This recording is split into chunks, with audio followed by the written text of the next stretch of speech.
It was a regular night in Murfreesboro, Tennessee, when Heather Maples went out with friends, hoping to relax and have fun after a tough breakup. The bar was filled with laughter, and everything seemed normal. But as the night went on, something changed. Heather had an uncomfortable encounter that left her feeling unsettled. By the early morning, she was back at her apartment, but after that, no one heard from her again. The next day, when her friend Kelsey went to check on her, she found something that would change everything, leaving behind a lot of questions. What really happened that night, and who was behind it?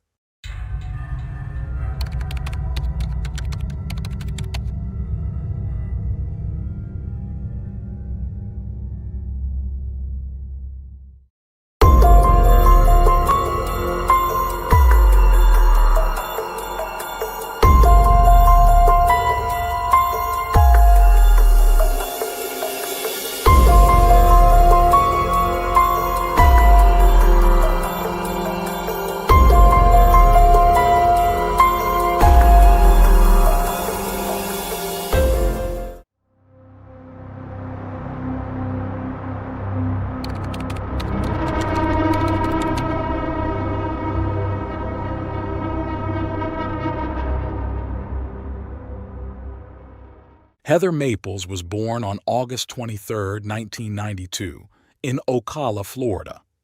She was the only child of Jennifer and Darren Maples. Not long after her birth, the family moved to Texas, where Heather's childhood unfolded without any major issues. To her busy but joyful mother, Heather was like a whirlwind of energy, keeping her constantly on her toes. Unfortunately, Jennifer's relationship with Darren was already deteriorating by that time, and focusing on her daughter became Jennifer's way of coping with her personal struggles. When Jennifer finally gathered the courage to end her marriage, she felt certain that this decision would lead to a better life for both herself and Heather. And it did. Even though Darren distanced himself, losing all contact with his daughter, Heather showed incredible resilience, a trait she clearly inherited from her mother. She remained a cheerful and sweet child, seemingly unaffected by the changes in her family life. Heather excelled in school, where she was sociable, hard-working, and had a love for animals. She spent much of her free time surrounded by the pets she adored. As she grew older, Jennifer found a bit more time for herself, eventually meeting Randy Hunter, a kind man she later married. In 2004, Jennifer gave birth to her second child, Ryan, a joyful event for the whole family. Heather was especially thrilled to become an older sister and embraced the role with excitement. However, as Ryan grew, it became clear that he faced significant developmental delays. By the time Heather was in 7th grade, she took it upon herself to care for her younger brother.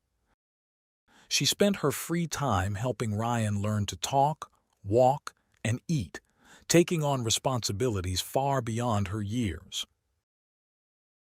Meanwhile, in high school, Heather became close friends with a classmate named Chaz.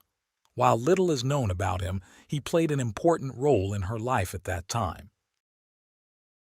Heather's devotion to her brother continued as she entered her final year of high school. She persuaded her mother and stepfather to let her use one of the family cars to drive Ryan to school each day, a decision that benefited everyone by lightening the morning load and allowing the siblings to spend more time together. After graduating high school, Heather stayed home, though she dreamed of becoming a psychologist. During this time, her life took an unexpected turn when her estranged father, Darren, reached out to reconnect. He was now a long-haul truck driver living in Missouri with a new family. Slowly, they began to rebuild their relationship, with Darren promising to always be there for her, though they kept their newfound connection a secret from Jennifer. As Chaz settled into life away at college in Murfreesboro, Tennessee, he encouraged Heather to follow her dreams. During the Christmas season of 2014, Heather made the bold decision to leave home and pursue her goal of studying psychology. On January 31, 2015, at 22 years old, Heather packed her bags and, with her cat Oliver by her side, drove to Murfreesboro to start a new chapter in her life. In Tennessee, Heather found a stable job as a leasing agent and rented an apartment in the same complex where she worked. She quickly formed a close friendship with a colleague named Kelsey Price, who lived in the same building. Kelsey admired Heather's selflessness and noted her natural tendency to care for others, always ensuring that no one around her felt sad. Over time, Heather's friendship with Chaz developed into a romantic relationship, but it wasn't long before cracks started to show. Chaz turned out to be possessive, jealous, and controlling, far from the person Heather had believed him to be. Feeling increasingly suffocated, Heather channeled her energy into her work and her goal of attending university. She began preparing for her entrance exams, all while managing her job. Her father even helped her with the process of applying for scholarships. As the relationship with Chaz became unbearable, largely due to his anger management issues, Heather finally decided to cut ties with him. She took firm steps, including obtaining a restraining order to ensure he stayed out of her life. Young, beautiful, and with a bright future ahead of her, Heather's life moved along like that of many girls her age. She had a large circle of friends and experienced fleeting romances that never amounted to much. Around this time, Heather crossed paths with Brandon Richmond Bowling, a young man who was also adopted as a baby by Patricia Ann Bowling. Brandon was raised in Collierville, Tennessee, where he excelled academically and shone in high school football and band. After high school, Brandon attended university while holding various part-time jobs, mostly in fast food. Although he was arrested in 2012 for public intoxication and disorderly conduct, this seemed to be an isolated incident. By 2015, Brandon was in his final year of university and working as a driver for a local restaurant. He and Heather followed each other on social media, exchanged private messages, and went out a couple of times, though it's unclear if their relationship grew more intimate. In the early summer of 2015, Heather received the news she had been eagerly awaiting. She had been accepted into university to study psychology, her lifelong dream. Overjoyed, she immediately called her mother to share the good news.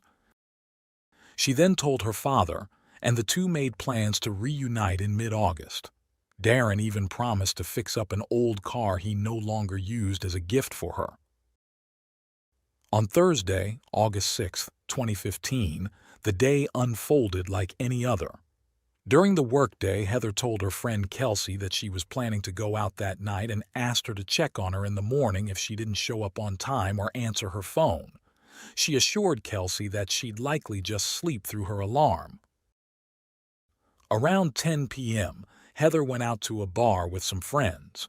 It was a typical night out, perhaps filled with confessions between friends, especially as Heather was still feeling vulnerable after her recent breakup with Chaz. Later that evening, Brandon happened to be at the same bar, though they didn't seem to interact or exchange messages. Later in the night, Heather contacted a guy she had recently met, a man named Michael, whose full identity remains confidential. Surprised by her call, as they weren't particularly close, Michael agreed to meet up with her after she told him someone at the bar was bothering her. They left together and went to a nearby place to grab something to eat. Heather, who had been drinking, ordered eggs, toast, and bacon, famished from the alcohol. During their conversation, she handed Michael her apartment keys. Concerned for her well-being, Michael instinctively pocketed the keys, hoping she would sober up a little. After Heather finished her meal and appeared more clear-headed, they left the restaurant, and Michael dropped her off at her apartment around 2:15 a.m. on Friday, August 7th, 2015. She didn't need her keys to enter as she had left her door unlocked in her rush earlier that evening. The next morning, Kelsey arrived at work on time, as usual, and wasn't surprised that Heather hadn't shown up yet. Punctuality was never Heather's strong suit. However, when Kelsey couldn't reach her by phone, she decided to stop by Heather's apartment. Finding the door unlocked, she went inside. What Kelsey saw upon entering the room shook her to the core. She found Heather lying lifeless on the floor, and in that instant, Kelsey knew something was terribly wrong. Overcome with fear, she ran outside, trembling, to call emergency services. The Murfreesboro Police Department arrived at 9:30 a.m. and immediately noticed that there were no signs of forced entry, and nothing appeared to have been stolen, including Heather's cell phone, which was still in the apartment. The young woman was partially dressed and lay on a mattress on the floor. The detectives quickly concluded that there were clear signs of a sexual assault, and evidence of a violent struggle was evident, particularly with the blood spatters on one of the walls. It was obvious that Heather's final moments had been a nightmare. As investigators combed the scene for clues, they found a potential lead, a fingerprint near the top of the bedsheet. While the police were gathering evidence, Michael arrived at the apartment, still carrying Heather's keys. He had only just realized that neither he nor Kelsey had thought to return them. Seeing the police activity, Michael was stunned, and after hearing the grim news, he was left in shock. But since he had been the last known person to see Heather alive and was in possession of her keys, Michael quickly became the prime suspect. Both Michael and Kelsey were taken to the police station for routine questioning. During his interview, Michael provided a detailed account of his evening with Heather, including the unsettling man at the bar who had been bothering her. He also agreed to submit a DNA sample as part of the investigation. The detectives were counting on Kelsey to provide valuable insight into Heather's personal life and social circle. She shared that Heather had recently ended a tumultuous relationship, which gave the investigators another lead to pursue. Kelsey played a crucial role in the investigation by supplying the password to Heather's phone, helping the police access key information. She also took it upon herself to break the tragic news to Heather's mother, feeling that it would be better for such news to come from someone who had loved and cared for her daughter. Meanwhile, investigators reviewed security footage from the places Heather had visited the night before. Everything aligned with Michael's account of the events, and when his fingerprints didn't match those found at the scene, he was cleared of suspicion. Investigators then shifted their focus to Chaz, Heather's ex-boyfriend. Although he admitted to the troubled relationship they had, his solid alibi and lack of matching DNA excluded him as a suspect. The preliminary report from the medical examiner revealed that Heather's death was caused by blunt force trauma and asphyxiation. Additionally, there were signs of defensive wounds on her hands, including a torn-off fingernail and dried fluids on her body, confirming the assault. The investigators sent the fingerprint from the scene and the DNA samples from Heather's body to a national database. As Heather's family grappled with the overwhelming grief, her mother, Jennifer, had to come to terms with the heartbreaking loss of her eldest daughter, who had been a loving sister to Ryan. Jennifer also remained unaware of the reconnection between Heather and her father, Darren, who was left devastated knowing he would never get the chance to fully rebuild his relationship with his daughter. On Tuesday, August 11, 2015, Heather's funeral was held in Texas. Nearly 200 people attended the ceremony, officiated by a pastor. Jennifer was moved by the turnout, realizing just how many lives her daughter had touched, which offered her some small comfort. The following day, Heather was laid to rest in a local cemetery. 8 days after the investigation began, the detectives received a call from the Tennessee Bureau of Investigation's crime lab. They had matched the fingerprint to Brandon Bowling. Although Brandon had no prior criminal record, his fingerprints had been recorded when he applied for his job as a delivery driver. Investigators quickly contacted him, and when questioned, Brandon admitted to having been at Heather's apartment previously. He claimed that they had consensual relations a few months earlier, but the investigators, seeing through his evasive answers, pressed harder. Brandon agreed to submit a DNA sample, and without waiting for the results, he was arrested in the early hours of August 15, 2015, charged with first-degree murder. The photographic evidence presented during the preliminary hearing was so explicit and disturbing that the judge took special care to shield it from the media and the public. Brandon pleaded not guilty, and the prosecution announced its intent to seek a life sentence without the possibility of parole. The trial was set for June 2017, and everything seemed to be moving forward smoothly. However, just weeks before the trial, a shocking discovery delayed the proceedings. Authorities uncovered footage on Brandon's phone showing the crime.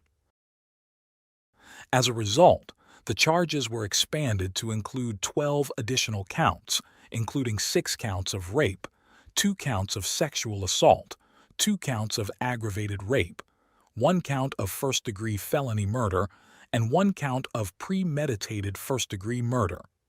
The evidence also indicated that Heather had been physically incapacitated, unable to resist or express consent at the time of the assault. Brandon remained incarcerated with his bail set at $1 million. His defense team filed a motion to suppress the video evidence, but it was denied. The prosecution, while acknowledging that the severity of the crime could warrant the death penalty, maintained their focus on securing a life sentence without parole. 2 months later, Jennifer surprised many when she publicly forgave Brandon for taking her daughter's life. She explained that holding on to such a heavy burden of anger was something she no longer wanted to carry. After intense negotiations with the prosecution, in February 2018, Brandon pled guilty to 1 count of aggravated rape and 1 count of second-degree murder in exchange for the dismissal of the remaining charges. This plea deal allowed for a shortened trial. During the sentencing hearing, Jennifer gave an emotional statement, visibly moving everyone present. She later shared that this was her last opportunity to speak for her daughter and make sure the world understood what her loss meant to their family. The judge sentenced Brandon Bowling to 40 years in prison, along with an additional 15 years for the crimes committed against Heather. The sentences would run concurrently, and Brandon would be ineligible for parole for 4 decades. After the hearing outside the courtroom, Jennifer approached Brandon's mother, Patricia, and without hesitation, embraced her. In that moment, the 2 women shared their sorrow as mothers, vowing to pray for one another. When asked later by local media, Jennifer explained that Patricia, like her, had always hoped for the best for her child's future. Brandon Bowling is currently serving his sentence at a medium-security prison in Whiteville, Tennessee, where he will remain until his release date in 2053. Even after his release, his name will be listed in the U.S. Sex Offender Registry.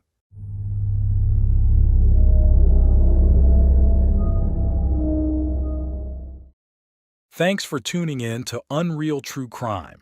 If you're intrigued by mysteries from around the world, check out our new channel, Latin Crimes, where we dive into the gripping true crime stories of Latin America. Don't miss out. Subscribe now for more thrilling investigations. It was October 7th, 1992, a seemingly ordinary Wednesday evening that would soon turn into a nightmare for one family.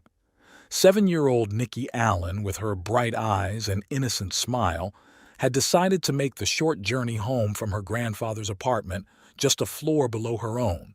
She knew the path well. It was a journey she had made countless times. As the clock struck 8:30 p.m., Nikki's small footsteps echoed through the dimly lit corridors of the building.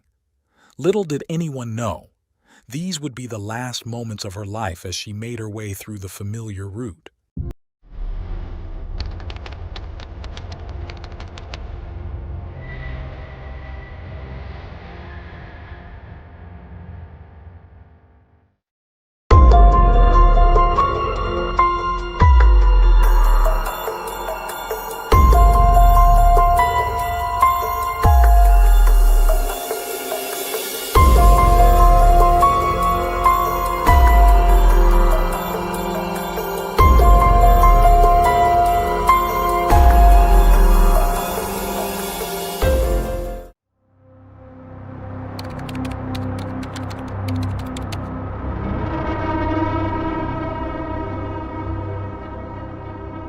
Nikki Allen was born in England during the 1980s, one of 4 daughters to Sharon Henderson.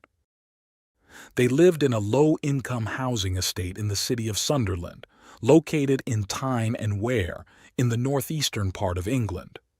At 7 years old, Nikki spent her days with her 3 sisters, Stacy, 8, Sarah, 3, and Niamh, 2. Sharon, despite being a loving mother, faced a series of unfortunate relationships. The father of Stacy and Nikki abandoned them, and her subsequent partner also left, failing to take responsibility for Sarah and Niamh. Sharon had to work hard to provide for her children as none of the fathers contributed to their upbringing. Fortunately, her father, who lived in the same building, was a supportive and loving grandfather. He helped Sharon with the girls whenever he could. Despite the challenges of single motherhood, Sharon ensured her daughters never lacked anything essential. Though their budget was tight, the love and dedication Sharon showed made their home a place of joy and warmth. The family cherished weekends and holidays like Christmas and Carnival, often taking outings in the eastern parts of the city.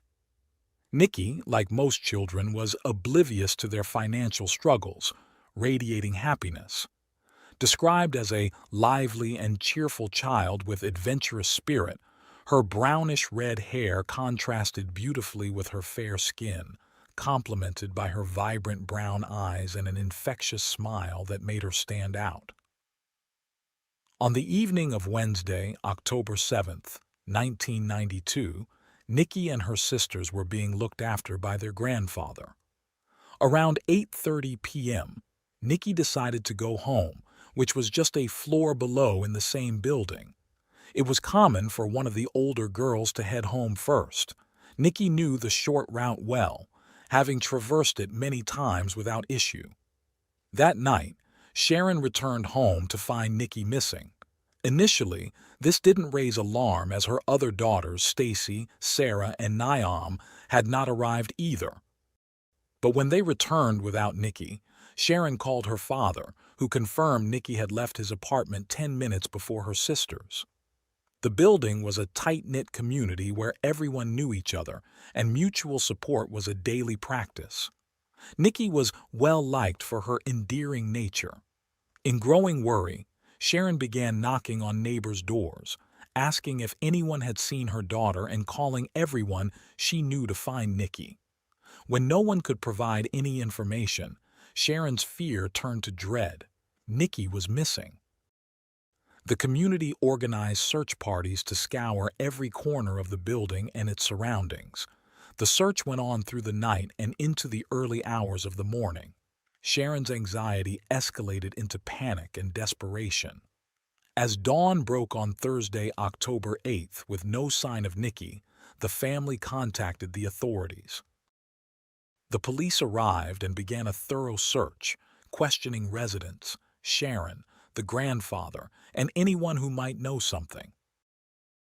A discovery that froze everyone's blood was made. Nikki's small shoes were found discarded at the entrance of an abandoned building not far from her home.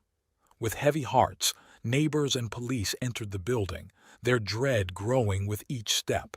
The tension was palpable, likened to the calm before a storm. Inside, they found a dark, sticky stain on the floor, resembling dried blood. In the middle of it lay Nikki's lifeless body, a heartbreaking end to the frantic search. It was clear at first glance that Nikki had suffered a brutal attack. She sustained multiple wounds from a sharp weapon, and her head had been struck with a brick. The scene was heartbreaking. Nikki's fragile body lay in a pool of blood, utterly alone in an abandoned building. This moment marked the beginning of a relentless fight for justice for Nikki, a fight that she rightfully deserved. News of this horrific incident spread rapidly, shocking the entire city of Sunderland. The community was not only devastated because it involved a young, innocent child, but also because of the sheer brutality of the crime. The support for the family was overwhelming. Hundreds gathered to support Sharon and her family at the painful funeral. The media quickly picked up the story, pushing for updates on the investigation, which in turn put immense pressure on the authorities to solve the case. The police started the investigation. The entire intelligence apparatus was mobilized to find clues and testimonies that could shed light on the perpetrator. A composite sketch was created and compared with various suspects. However, as months passed, no solid leads emerged and no suspects were identified. Despite the pain and anguish, Sharon did not give up. Throughout 1992, she remained resilient, giving interviews and urging the authorities to produce results.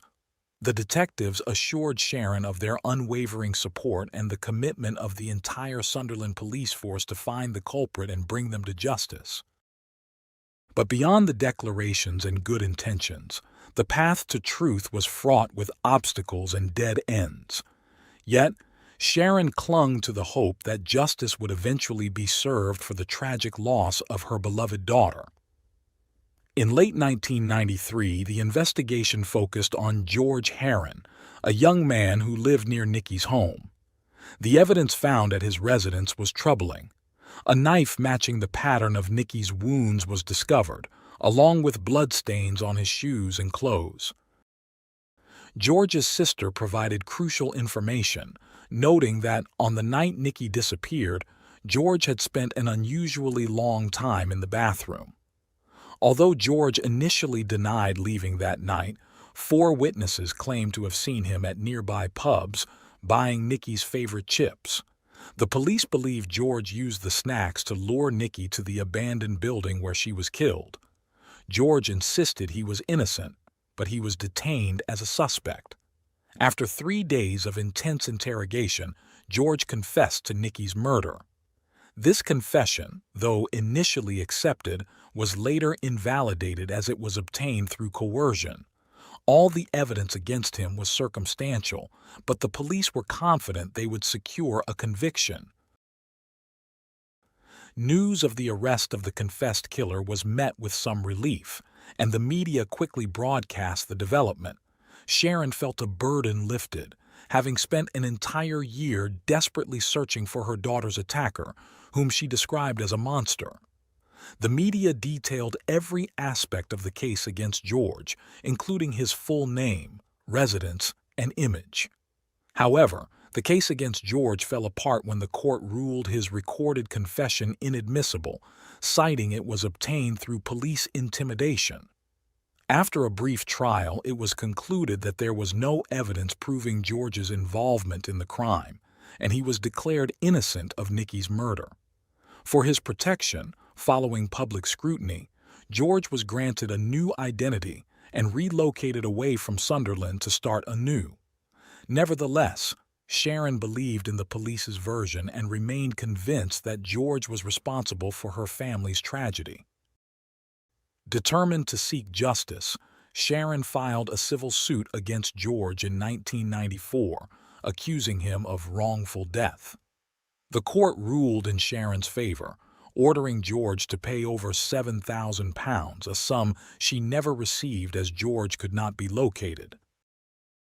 Despite the setback, the police continued to investigate, gathering reports and following leads, but the case grew cold over time. 20 years after Nikki's tragic death, the case remained open but stagnant. Unexpectedly, a breakthrough emerged, offering new hope for justice for Nikki and her anguished family.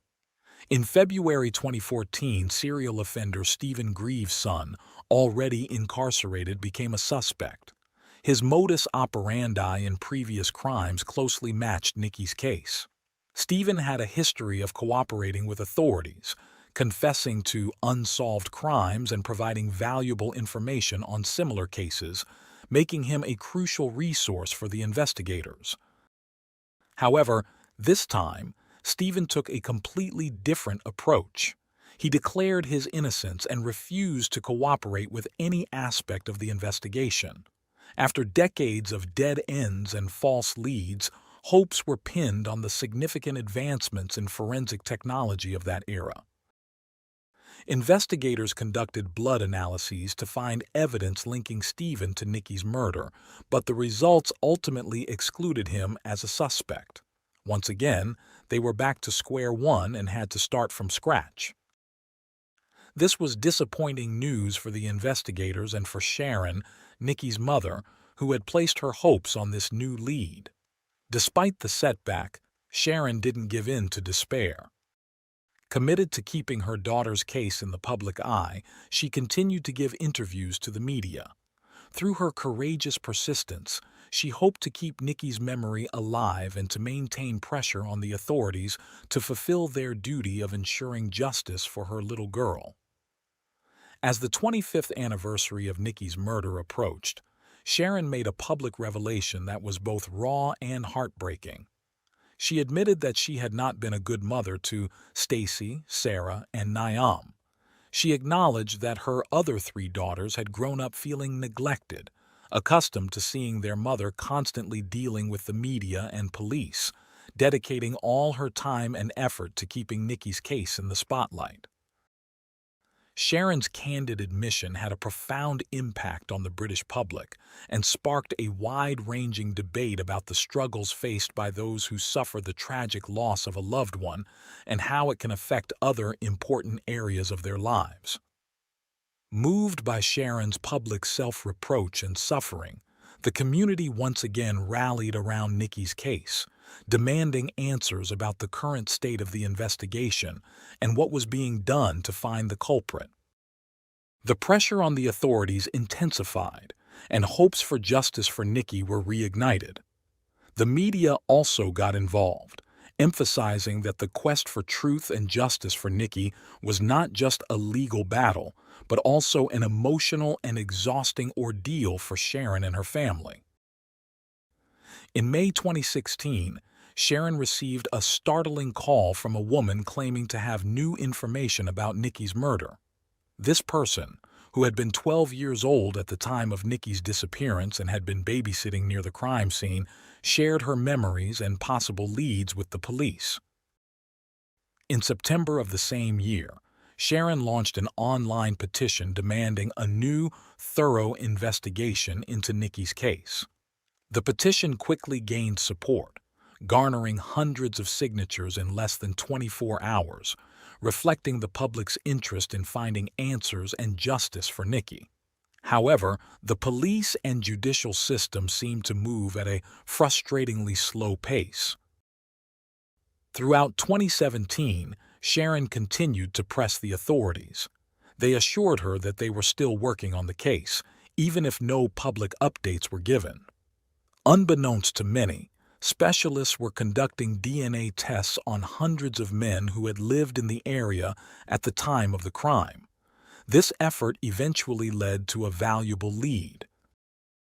In October 2017, around the 25th anniversary of Nikki's death, the police announced a significant forensic breakthrough that could potentially resolve the case.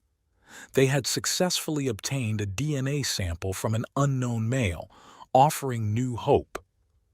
On April 17, 2018, the police arrested David Thomas Boyd, a 54-year-old man previously convicted of offenses against children, as a suspect in Nikki's murder. Based on new evidence gathered during 2016 and 2017, it was discovered that David had been a former neighbor of Nikki's grandfather, making him a potential suspect who fit the perpetrator's profile. The police raided a house where David lived and detained him. The authorities conducted a new round of interrogations, meticulously examining alibis and available evidence. However, lacking solid evidence directly linking him to Nikki's murder, they had to release him pending further investigation. Despite being a promising lead, the lack of conclusive evidence prevented David from being formally charged at that time. The case remained unsolved, and the search for the true culprit continued. The most devastating blow for Sharon came in 2019. The detective who had been assigned to the case from the beginning and had since become Chief Inspector of Sunderland Police was unexpectedly appointed as the new Chief of Police in Cleveland. This personnel change raised concerns about the proper continuity of the investigation, as it was unprecedented for a police chief from one city to simultaneously manage an ongoing case in another city. For Sharon, this news was a crushing setback, and she expressed her dismay publicly. As if that weren't enough, the detective was hired as part of a sensationalist television program that sought to track fugitives involved in crimes against celebrities. The scandal caused a national uproar, especially at a time when the reputation of the English police was under scrutiny due to various unfortunate events involving some law enforcement officers. Nevertheless, both the detective and the Sunderland Police Department issued a statement assuring that the investigation had not been halted and that they remained committed to finding Nikki's killer. Despite the obstacles and challenges, Sharon and the authorities' determination to achieve justice for Nikki remained unshaken. In April 2019, David was detained and interrogated once more about Nikki's case. However, the pandemic caused further delays, imposing limitations on judicial processes. Nonetheless, the police dedicated themselves to individually testing DNA samples from 839 men across the country related to the case or investigation, aiming to eliminate them as suspects. During 2020 and 2021, Sharon received new reports about potential leads and revelations from new witnesses who claimed to have unheard-of information about the case. These new clues added to the previous efforts to uncover the truth that had remained elusive for the police, especially for Sharon, who was approaching 30 years of fighting for justice for her daughter. In January 2022, the police officially referred the case to the Crown Prosecution Service, thus transferring responsibility from Sunderland police detectives to a new administrative direction, placing the case in a bureaucratic limbo, much to Sharon's dismay. Fortunately, Sharon's fears were unfounded. In May 2022, there was a significant breakthrough when David was formally charged with Nikki's murder. He appeared before the court, pleaded not guilty, but was remanded in custody. On April 20, 2023, the trial began. During the hearings, evidence against David was presented, including an animated video showing how he had dragged and disposed of Nikki's body. The prosecutor explicitly assured the jury that David was the true perpetrator of the fatal assault on Nikki. The trial continued with crucial testimonies and details about how David had lured Nikki to the site and committed the horrific acts. The prosecution presented evidence of David's DNA found on Nikki's clothing, which further strengthened the case against him. The prosecution alleged that David had taken Nikki to a wasteland by the river Ware, where he struck her on the head. They added that he had forced Nikki through an opening in a boarded-up window of the abandoned building, where he attacked her until she died. The autopsy revealed that Nikki had suffered a blunt force trauma to the head, likely rendering her unconscious before receiving the fatal stab wounds. The trial also revealed that David Boyd had been convicted in March 2000 for indecent assault on a girl in a Stockton park on April 8, 1999. He had also been convicted of public order offenses in 1986 when he approached 4 children and grabbed a 10-year-old girl.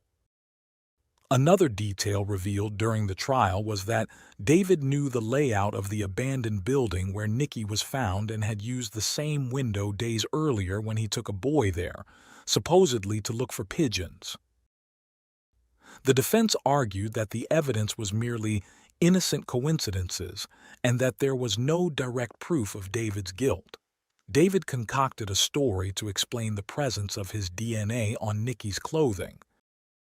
He claimed he had spat from his balcony on the night of the incident, and Nikki might have touched a railing where his saliva landed, then wiped her hands on her clothes, transferring the DNA.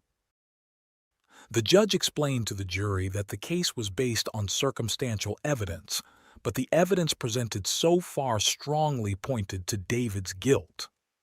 On May 12, 2023, after just 2.5 hours of deliberation, the jury found David guilty of Nikki Allen's murder.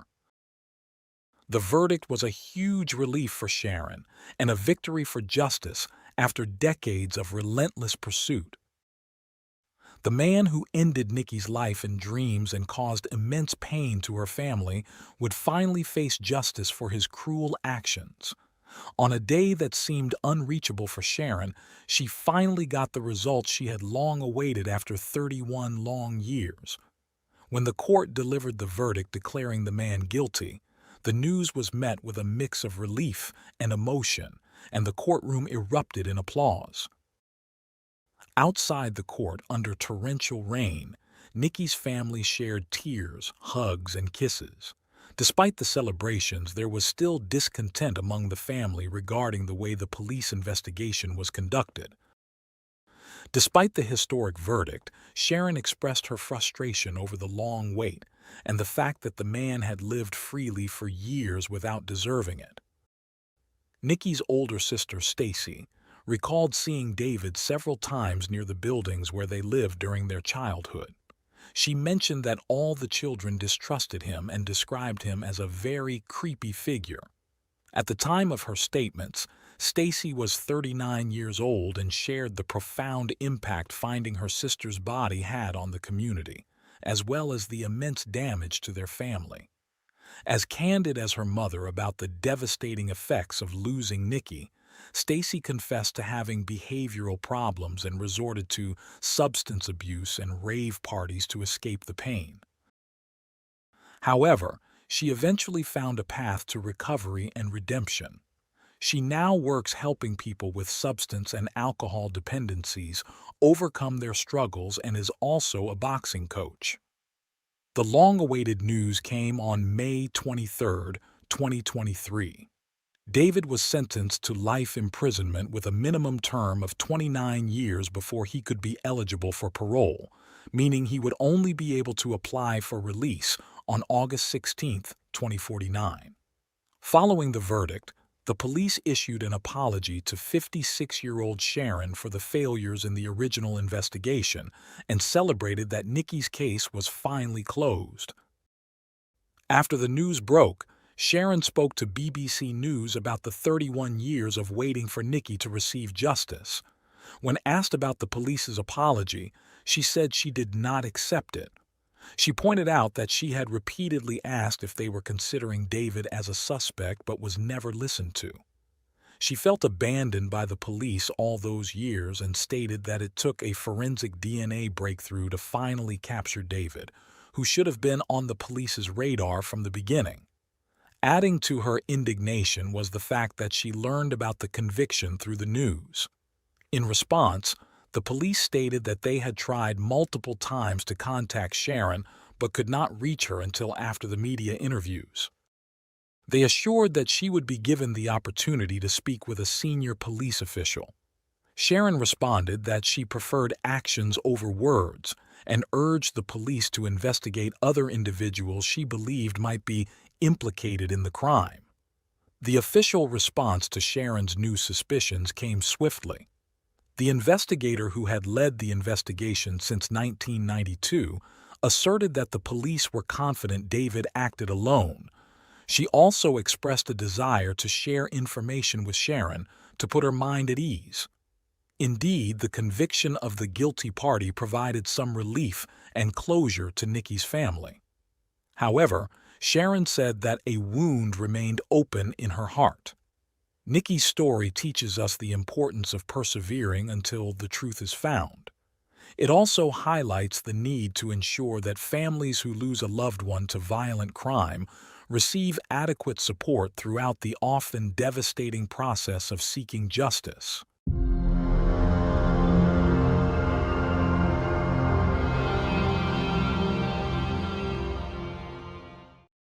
Thanks for tuning in to Unreal True Crime. If you're intrigued by mysteries from around the world, check out our new channel, Latin Crimes, where we dive into the gripping true crime stories of Latin America. Don't miss out. Subscribe now for more thrilling investigations. Emergency. 74. This whole house exploded. Were there people inside the house? Yes, there are. They're probably dead.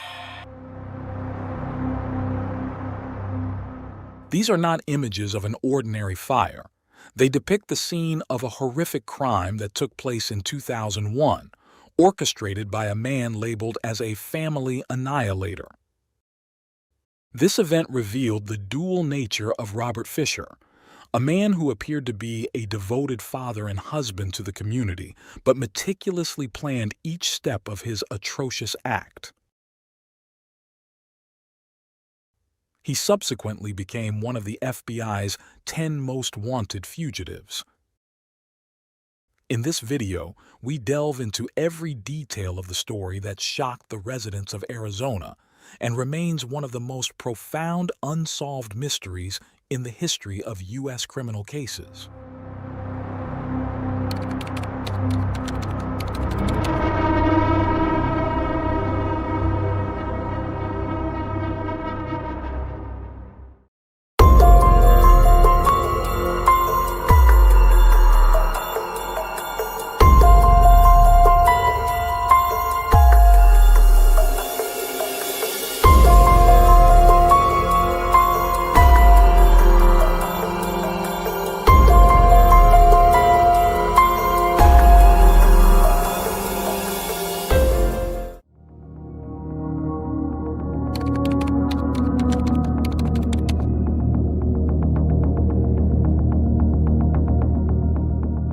Robert William Fisher was born on April 13, 1961, in Brooklyn, New York. His father, William Fisher, worked as a banker, while his mother, Jan Howell, was a homemaker. Robert was the eldest of 3 siblings, having 2 younger sisters with whom he shared a close bond, particularly with his youngest sister, with whom he was like best friends. In 1976, Robert faced a significant upheaval in his family when his parents divorced. His mother cited his father's controlling behavior as the primary reason for their separation. Unlike his sisters, Robert was deeply affected by the divorce. As the eldest, he had spent the most time with both parents together, making the split especially hard for him to understand and cope with. Fisher enlisted in the United States Navy and attempted to become part of the SEALs but was not successful. He was an avid outdoorsman, hunter, and fisherman. Eventually, in 1987, he met Mary Cooper, who would become the love of his life. They got married and Robert began working various jobs, although he did not have a specific career path. At one point, he worked as a firefighter but had to quit due to a back injury. He later trained in other fields, including surgical catheters, and ultimately became a respiratory therapist. After marrying Mary, they settled in Scottsdale, Arizona, buying a house for $80,000 to start their family. Mary Cooper was a devoted homemaker and deeply religious, sharing her faith with Robert. Both were raised in Christian households and were active members of their church community. In 1991, their first daughter, Brittany, was born, followed by their son, Bobby. The Fishers were a close-knit family, raising their children with strong Christian values. Mary was known to be extremely loving and dedicated to her children, who were bright and excelled in school and sports. Brittany, in particular, stood out for her academic achievements and involvement in activities like gymnastics and soccer. But Robert was described as a cruel and distant control freak toward his family. He and his wife often argued about sex and money, with Mary taking a job she referred to as a security fund to her friends. Fisher once turned a garden hose on Mary for speaking out of turn. He was embarrassed that his son Bobby didn't enjoy hunting or fishing, and once tried to teach him and his daughter Brittany to swim by throwing them off a boat. Fisher imposed strict rules at home, insisting that the walls be painted only white and allowing only a few pictures to be hung. Several times Mary's mother made special things like quilts, but Mary was not allowed to hang them up. She had to store them in the closet.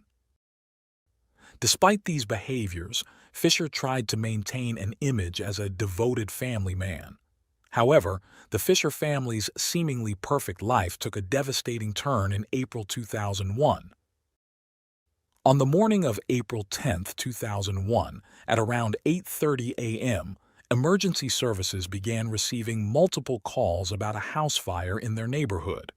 The house in question belonged to the Fishers. Initially, it was believed that the family might have been inside, and the fire was possibly caused by a gas leak or a stove left on. Upon extinguishing the fire, the bodies of Mary, Brittany, and Bobby were found in their beds, but Robert was missing. This led to an intense search for him, initially hoping he was unaware of the tragedy. However, as hours turned into days and then weeks, Robert Fisher's disappearance made him the prime suspect in the investigation. Neighbors reported hearing a loud argument between Mary and Robert the night before the fire, around 10:30 p.m. This was not unusual, as their arguments had become a regular occurrence. Years earlier, Robert had suffered a back injury and sought massages to alleviate the pain. While Mary was away on a retreat with the children, Robert allegedly visited a place of prostitution or met with a woman he had been seeing. This incident caused significant guilt for Robert, a devout Christian, and he eventually confessed to Mary. The confession led to a major crisis in their marriage, but they decided to attend counseling through their church in an attempt to mend their relationship. Despite counseling, the arguments continued. Neighbors noted that Mary was often the louder one during these fights, frequently expressing her frustration and pain over the betrayal.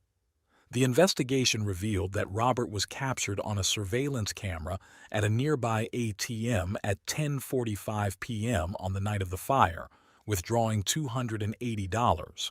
The footage also showed his Toyota 4Runner in the background.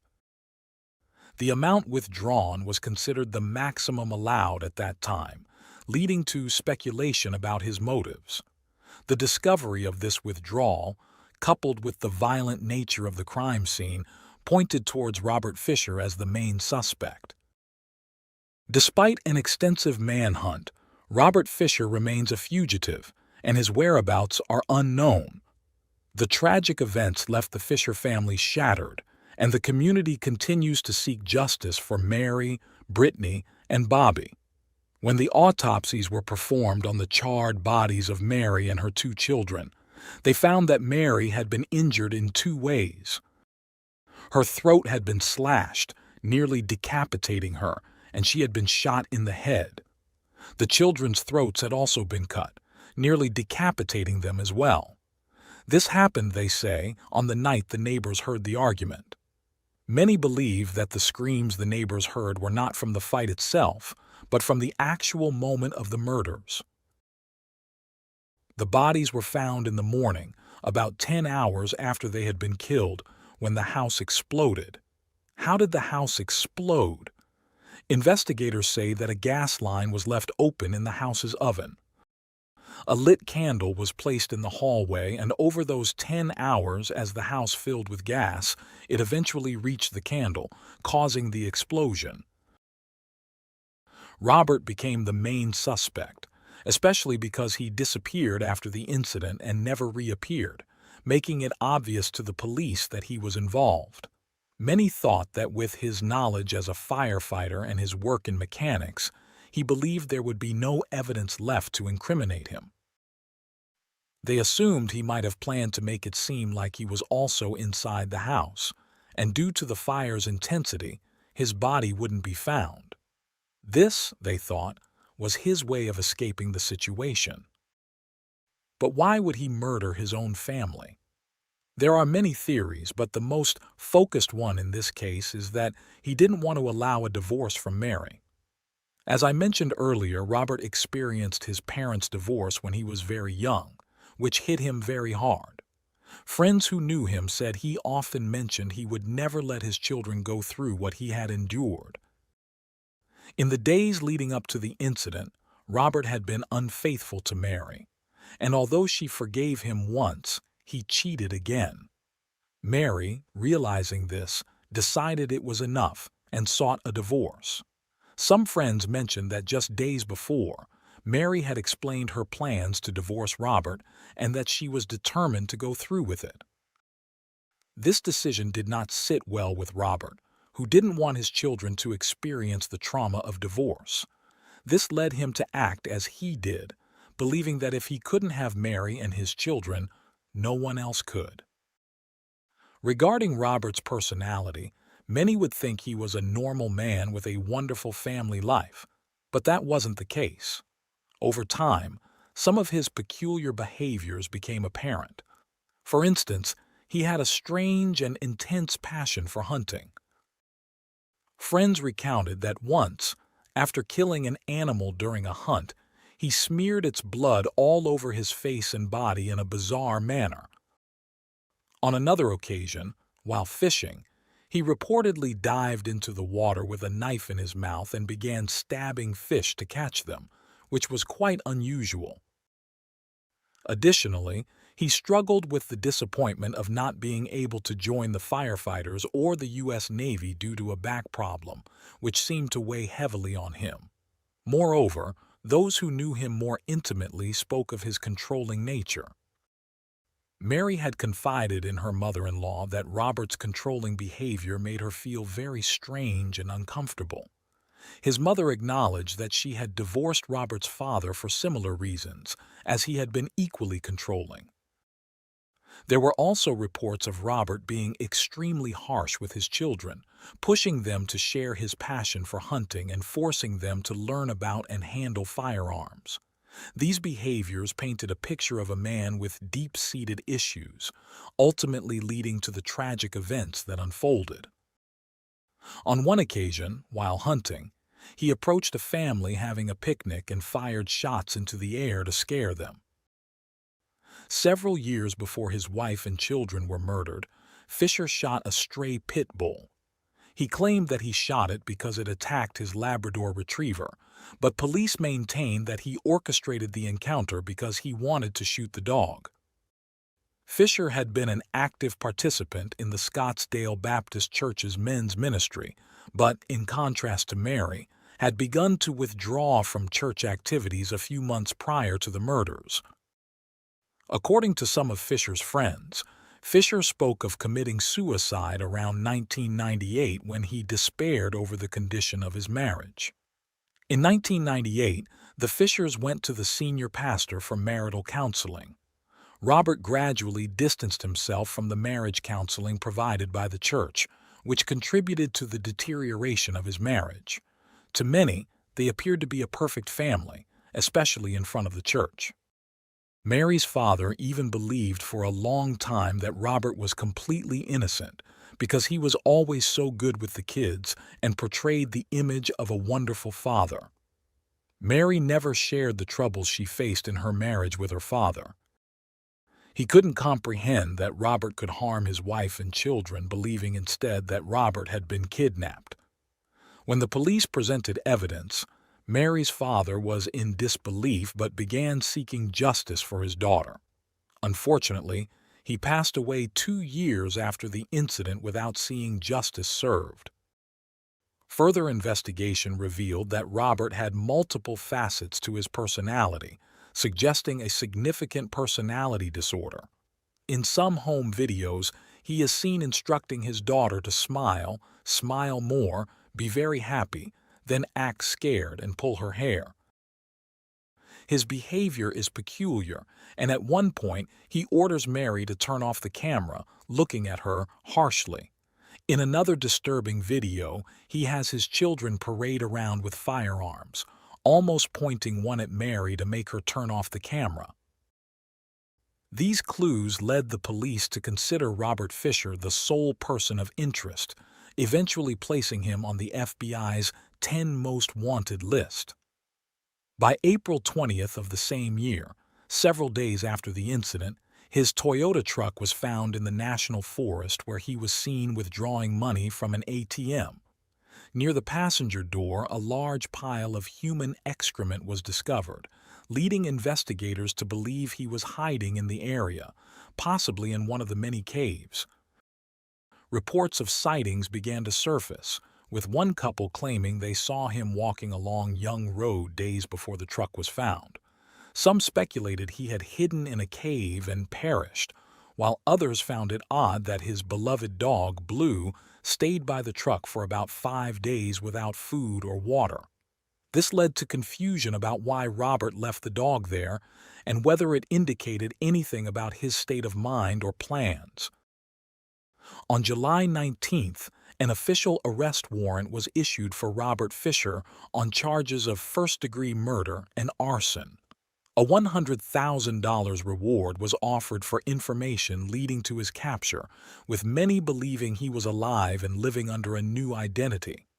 Descriptions of Robert emphasized his average appearance, a white male with light eyes and blonde hair. However, his distinctive walk due to back surgery, a surgery scar, and a gold crown on one of his teeth could help identify him. The public was warned that Fisher was considered armed and dangerous. The police also released age-progressed images to show how he might look now, aiding the public in identifying him. The police began to question whether Robert Fisher had planned his actions premeditatedly, but they discovered that it might not have been the case.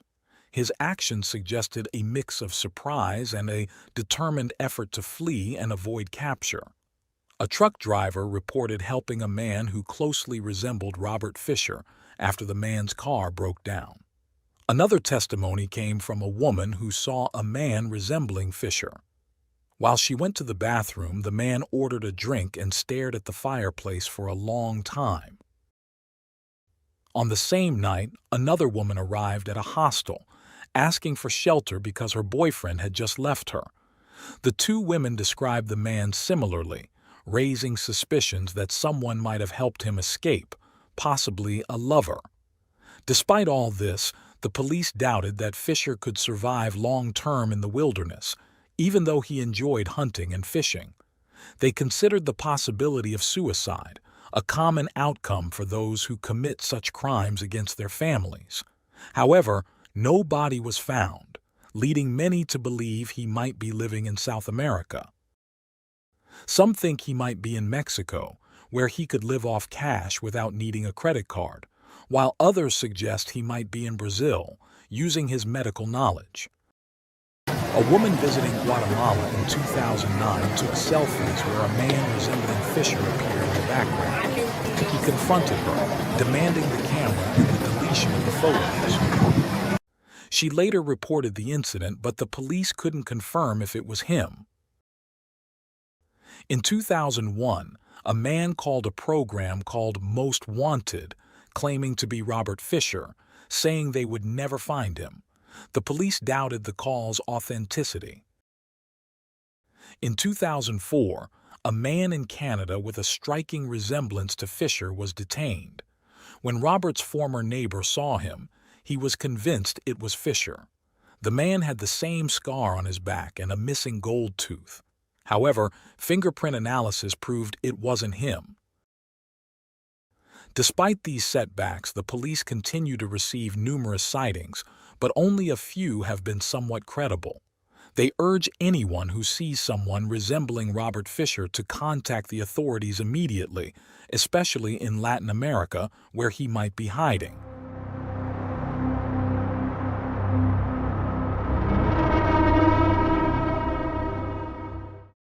Thanks for tuning in to Unreal True Crime. If you're intrigued by mysteries from around the world, check out our new channel, Latin Crimes, where we dive into the gripping true crime stories of Latin America. Don't miss out. Subscribe now for more thrilling investigations.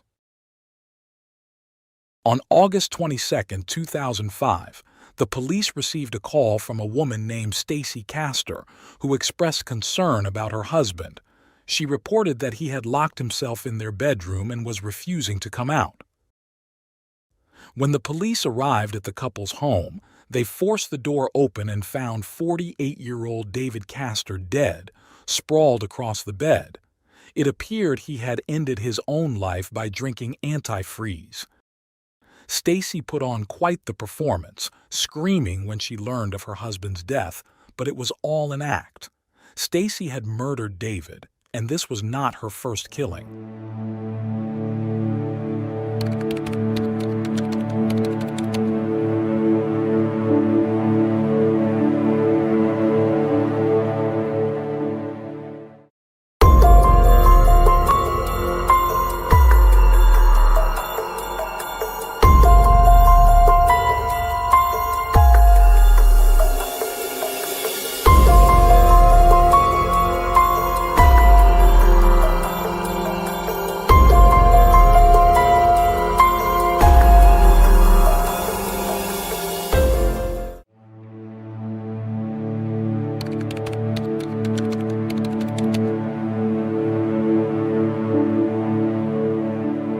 Stacy Ruth Daniels, who would later be known as Stacy Castor, was born on July 24, 1967 in Clay, New York.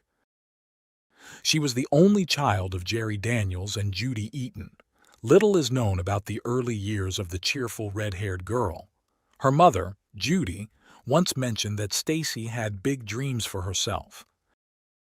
She emphasized that Stacy was very intelligent and had confided in her that she dreamed of attending university and becoming a legal assistant or lawyer. Those close to Stacy described her as a shy young girl who found it difficult to start conversations, but eventually managed to socialize at school gatherings or family events. In 1985, at the age of 17, Stacy was still in high school when her life took an unexpected turn. During this time, she met the outgoing Michael Wallace, who was 23 years old. Michael, born on September 16, 1961 in Auburn, New York, worked as a mechanic. Despite their contrasting personalities, they began dating a few months after their first meeting. While Michael enjoyed being the center of attention and surrounded by people, the reserved Stacy preferred to stay quiet and keep a low profile. However, their temperaments seemed to complement each other, and the couple formalized their relationship. Stacy, excited, told her close friends that she fell in love with Michael within 5 minutes of meeting him and was certain she would become Mrs. Wallace. On April 7, 1987, Stacy's prediction came true. After 2 years of dating, the 20-year-old Stacy married 25-year-old Michael. Judy recalled that her daughter was very happy after the wedding. A year later, in 1988, the Wallaces welcomed their first daughter, Ashley. Instead of bringing them closer, the birth of their daughter began to distance Michael and Stacy. Within a few months, problems between the couple became apparent. Stacy, a stay-at-home mom, relied solely on Michael's income, which created financial strain with the arrival of another mouth to feed. 3 years later, in 1991, the couple had their second daughter, Bree. Rather than bringing joy, the new baby did not improve the tense family atmosphere. Stacy began accusing Michael of favoring their younger daughter, creating a family divide with two sides. Michael was closer to Bree, while Stacy formed a stronger bond with Ashley.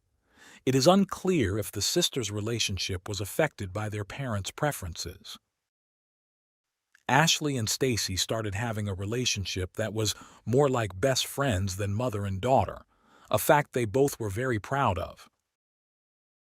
In the following years, the arguments between Michael and Stacy became more frequent, making the situation unbearable and leading to their separation. Rumors soon spread about the reasons behind their breakup. Stacy accused Michael of drug and alcohol abuse, allegations that were never confirmed. Others suggested that both were having extramarital affairs, a theory that also remained unproven.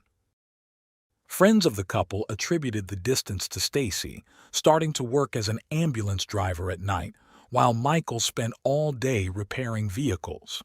Despite both having jobs, their financial problems persisted.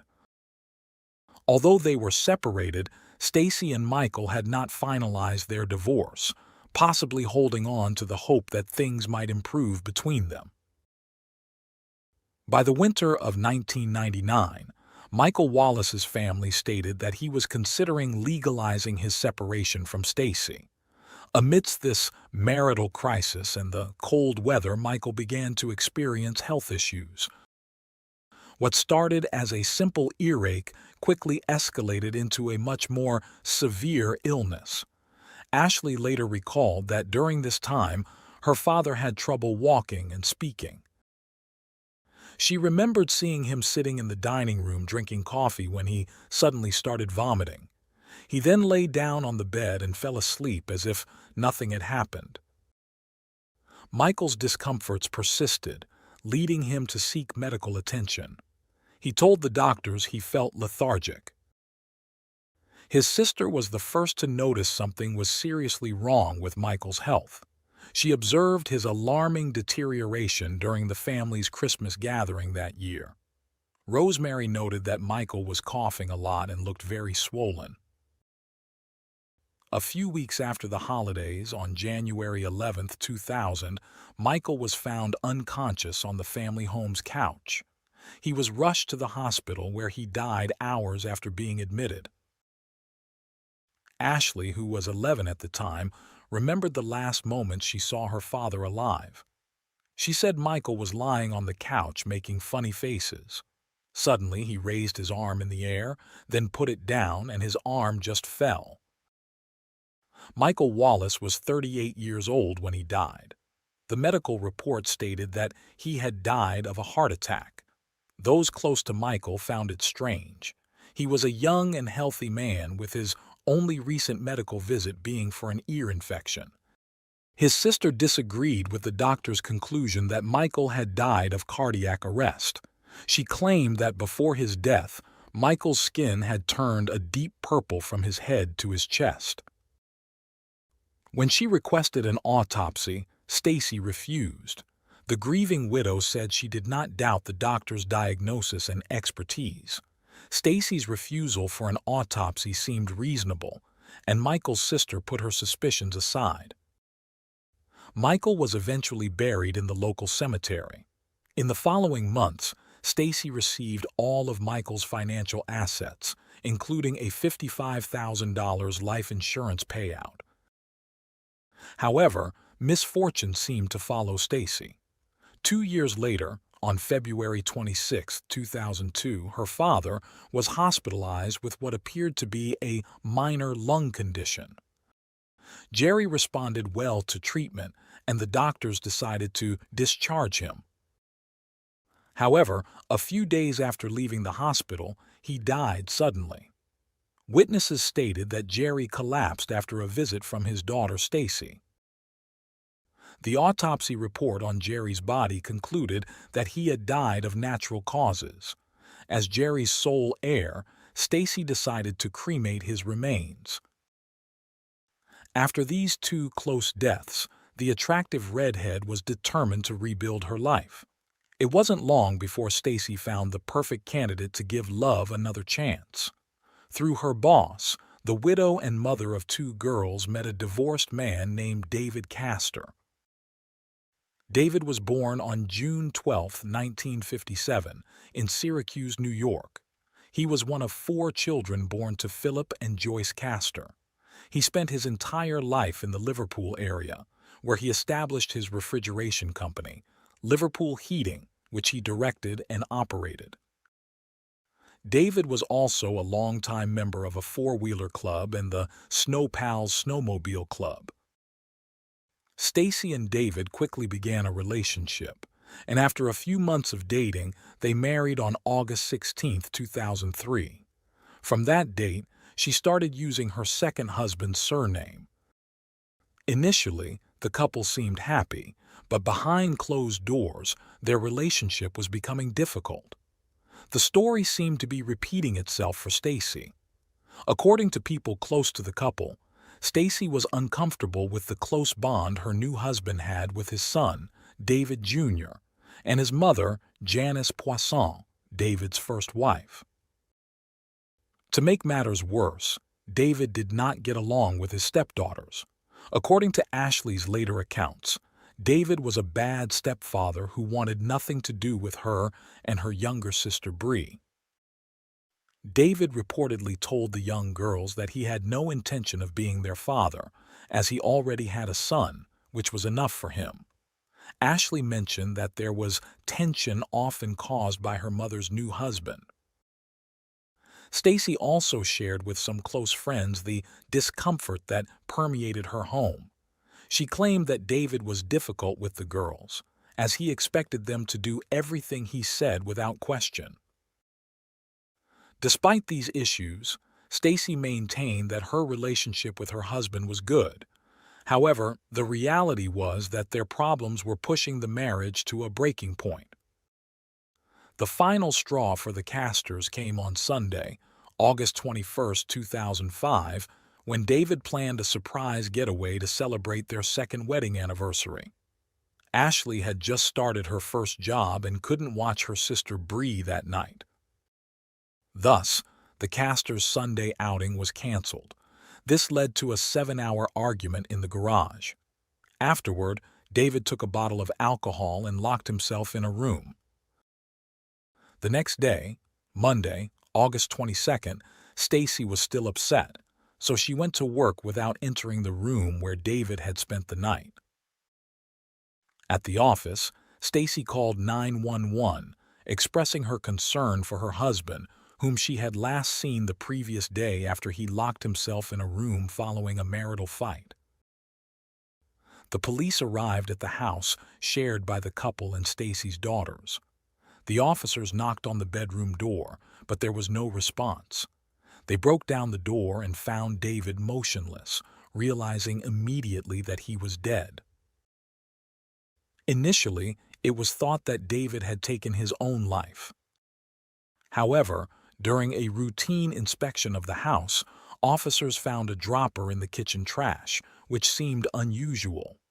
They then discovered 2 half-full glasses on the nightstand beside the bed where David lay. One contained a bright green liquid identified as antifreeze, and the other had cranberry juice. Under the bed, they found a container of antifreeze, a substance used to cool vehicles. Due to its high toxicity, it is considered very dangerous and is forbidden to ingest. It has a sweet smell and taste that attracts animals and sometimes children, so it must be stored carefully and disposed of properly to prevent accidental poisoning. The main ingredient in most antifreezes is ethylene glycol, a deadly toxin that converts into oxalic acid in the body, which enters the kidneys and crystallizes. Symptoms include weakness, nausea, seizures, tremors, lack of coordination, excessive thirst, rapid heart rate, and paralysis, often resulting in death. Detectives took the evidence from the room where David died for forensic analysis. Tests revealed fingerprints on the glass containing antifreeze that matched Stacy's. The positioning of the prints suggested that the widow had held the glass to David's mouth. DNA from David was also found on the dropper discarded in the trash and on the antifreeze container. Besides the scientific evidence, David's family and friends rejected the notion that he had taken his own life. Those who knew him, including his ex-wife Janice, dismissed the idea from the start. Additionally, investigators found it illogical that someone would drink poison and then dispose of the dropper in the trash. All indications pointed to something sinister behind David Castor's death. The case was assigned to a veteran detective who began a 2-year investigation. He immediately ordered covert surveillance of Stacy to observe her movements without her knowledge. Stacy had buried her second husband next to her first. Investigators set up surveillance cameras at the cemetery, hoping the widow would visit the graves and reveal suspicious behavior, but she never showed up. The detective also discovered that the deaths of Stacy's first and second husbands had distinctive similarities. According to their families, Michael and David had always been in good health, with no history of depression. However, some members of the investigation department wanted to close David's case as a self-inflicted death, while others wanted to continue the investigation. The only way to move forward was to revisit Stacy's past and investigate Michael's death, which involved exhuming his remains. Detectives obtained a court order to exhume Michael's body and conduct an autopsy. The forensic examination revealed crystals of antifreeze in the remains. It became clear to investigators that Stacy had killed both her husbands using the same method, a lethal dose of antifreeze. When the police interviewed their prime suspect, they were surprised. One of the detectives showed Stacy a photo of the nightstand and asked if the contents she poured into one of the glasses were cranberry juice. She responded nervously, mentioning that she had poured antifreeze but mispronounced the name of the substance. She had inadvertently uttered the word that would condemn her. Her brain hadn't lied. By the time Stacy realized her mistake, it was too late. She tried to correct herself, accusing the detective of trying to confuse her to incriminate her. She continued protesting, but the damage was done. Realizing she was caught, Stacy requested a lawyer. Meanwhile, the police decided to talk to Ashley. They waited for her to finish her first day of university classes and informed her that they had performed an autopsy on her father, Michael Wallace, discovering that he had been poisoned. Ashley later recounted that she broke down in tears and was furious when the officers told her they had exhumed Michael. It was difficult for Ashley to accept that her father's memory was being disturbed. She immediately called her mother, telling her everything in a distressed state. Stacy listened attentively. It's unclear what thoughts crossed her mind, but she invited her eldest daughter over to talk in detail while sharing some drinks. Given the horrible week she had had, Ashley agreed. As soon as she arrived at her mother's house, Stacy prepared a drink for her. After a few sips, Ashley passed out. The next day, Stacy promised they would drink together again after classes. Ashley accepted the second invitation and, as agreed, went to her mother's house after university. Stacy made her a cocktail that supposedly contained vodka and juice. Although Ashley noticed a strange taste, she drank it, trusting her mother completely. The following day, Bree found her sister Ashley unconscious and barely breathing. The teenager alerted her mother, shouting at her to call 911. While Stacy dialed emergency services, Bree found a note in Ashley's room, supposedly confessing to killing both her father and stepfather. Paramedics arrived within minutes and rushed Ashley to the nearest hospital. The doctors informed the family that if she had arrived 15 minutes later, she would not have survived. When Ashley regained consciousness, detectives questioned her about her suicide attempt and the note she had left. She was shocked and confused, assuring the officers that she had not tried to harm herself nor had she confessed to killing anyone. Ashley recalled the last thing she remembered from that night was drinking the beverage her mother had given her, noting that it had tasted strange. The police had no further doubts and immediately arrested Stacy at the hospital on suspicion of attempting to kill her daughter and murdering her husband, David Castor. The investigation later revealed some of the calls Stacy made after learning about Michael's exhumation. In a conversation with a close friend, detectives overheard Stacy's concerns about the exhumation and her attempts to distance herself from the accusations. From the day Stacy was detained, the only person who believed in her innocence was her mother, Judy. Judy could not accept that her daughter had killed her two husbands and then tried to harm her own eldest daughter. She continued to blame anyone else for the crimes. On December 20, 2007, Stacy was charged with second-degree murder, second-degree attempted murder, and conspiracy to present a falsified will. This last charge was because she had tried to alter David's will to exclude his eldest son, David Jr., from his first marriage. On September 25, 2008, 3 years after David's tragic death, the judge ruled that Michael's death could be presented as evidence in the trial. Stacy had hired a defense attorney who argued that Ashley was responsible for David's death and had also attempted to take her own life. On January 12, 2009, Stacy Castor's trial began. She faced an initial sentence of 25 years to life in prison. The jury heard testimony from over 50 witnesses and deliberated for 3 days. From the first day of the hearings, Stacy maintained that she was innocent of all charges.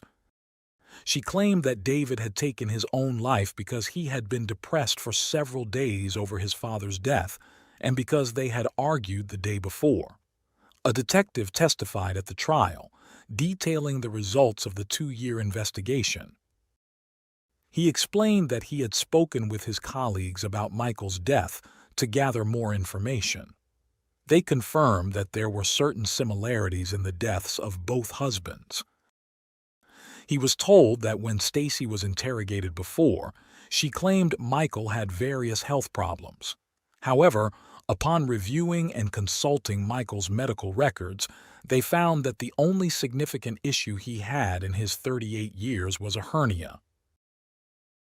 During the trial, it was detailed that antifreeze poisoning is excruciatingly painful, indicating that both Michael and David likely suffered greatly in their final moments. A police officer highlighted that the forensic pathologist who performed Michael's autopsy after his exhumation reported finding antifreeze crystals in his remains. The detective also explained that, in addition to surveillance cameras, they had wiretapped Stacy's phone. It was through one of these calls that they learned she had visited the cemetery a few days after Michael's body was exhumed. The county district attorney stated that investigations determined Ashley had consumed several cocktails prepared by her mother on September 12 and 13, 2007. Ashley told them that the drinks tasted odd, and her mother gave her a straw to make drinking easier. She then felt dizzy and lay down. On the morning of September 14, 2007, Bree found her sister nearly dead. When Stacy called 911, she told the operator that her eldest daughter had consumed alcohol and a significant number of pills. She also mentioned that Ashley had left a suicide note. The district attorney noted that the medical report on Ashley revealed a cocktail of various drugs, including Lexapro, had been crushed and mixed with vodka in her bloodstream. The jury was also informed that during her initial interviews, Stacy mispronounced the word antifreeze, and when they analyzed the supposed suicide note written by Ashley, they noticed the chemical name was misspelled in the same way. This led them to suspect that Stacy had written the note herself. This suspicion was confirmed by forensic computer examinations, which found 2 drafts of the letter in Stacy's deleted files. These drafts were created at times when Ashley was at university, ruling out the possibility that she had written them. Despite all the testimonies and evidence against her, Stacy continued to assert her innocence. She claimed that her only brush with the law had been a speeding ticket when she was 18. However, the most revealing testimony was yet to come. The prosecution called Ashley to the stand, whose declaration was devastating. She said she could not imagine that her own flesh and blood was sitting just feet away, claiming she had tried to take her own life. In a heated cross-examination, the prosecutor confronted Stacy with recorded phone calls obtained from the wiretap, as well as evidence extracted from her computer. The jury deliberated for 4 days. Finally, on February 5, 2009, Stacy Castor, 41, was found guilty of second-degree murder for the death of her husband, David Castor, as well as the attempted murder of her daughter, Ashley Wallace, and the forgery of David's will. A month later, she was sentenced to 51 years in prison and was incarcerated at a correctional facility for women. She would be eligible for parole at age 88. Stacy had no further contact with her daughters from the moment she was arrested at the hospital where Ashley was admitted. Despite the verdict, she continued to assert her innocence. In May 2009, during an interview for ABC News, she expressed her disbelief upon hearing the verdict.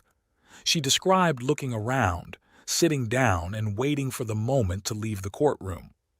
Before the ABC News cameras, she insisted she had not killed Michael or David and had not attempted to harm her daughter, stating she would never admit to something she did not do. For the television report, the reporter also spoke with Ashley, who declared that she hated Stacy for ruining so many lives, but still loved her because she was her mother. Stacy appealed the guilty verdict. Her defense attorney spent nearly 2 years searching for evidence pointing to a different killer.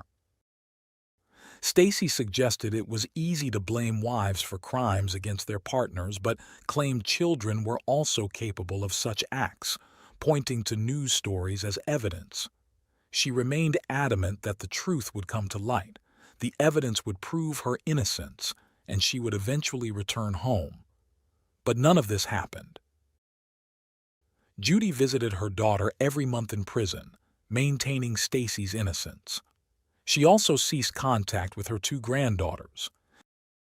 In an interview with ABC, Judy stated that if evidence ever emerged proving Ashley committed the crimes, she would apologize for the rest of her life.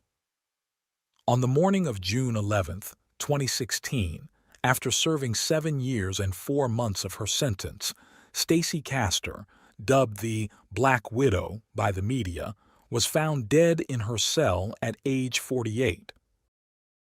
Authorities ruled out suicide. The autopsy revealed that Stacy had died of a heart attack.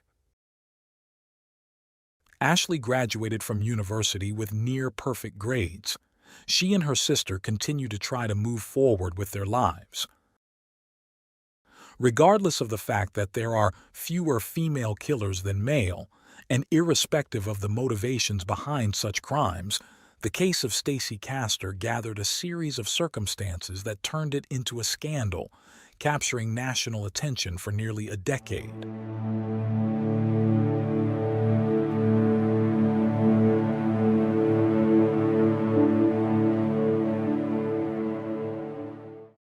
Thanks for tuning in to Unreal True Crime. If you're intrigued by mysteries from around the world, check out our new channel, Latin Crimes, where we dive into the gripping true crime stories of Latin America. Don't miss out. Subscribe now for more thrilling investigations. During the time that she's been missing, have you looked through her room, looked through her property? No. I mean, you were aware that a been left behind. Were you aware of any other things that had been left behind that she'd normally have with her? No, I couldn't find her car keys, which was strange. As they always put in the drawer in the kitchen and they weren't there. So I assumed she had her car keys with her.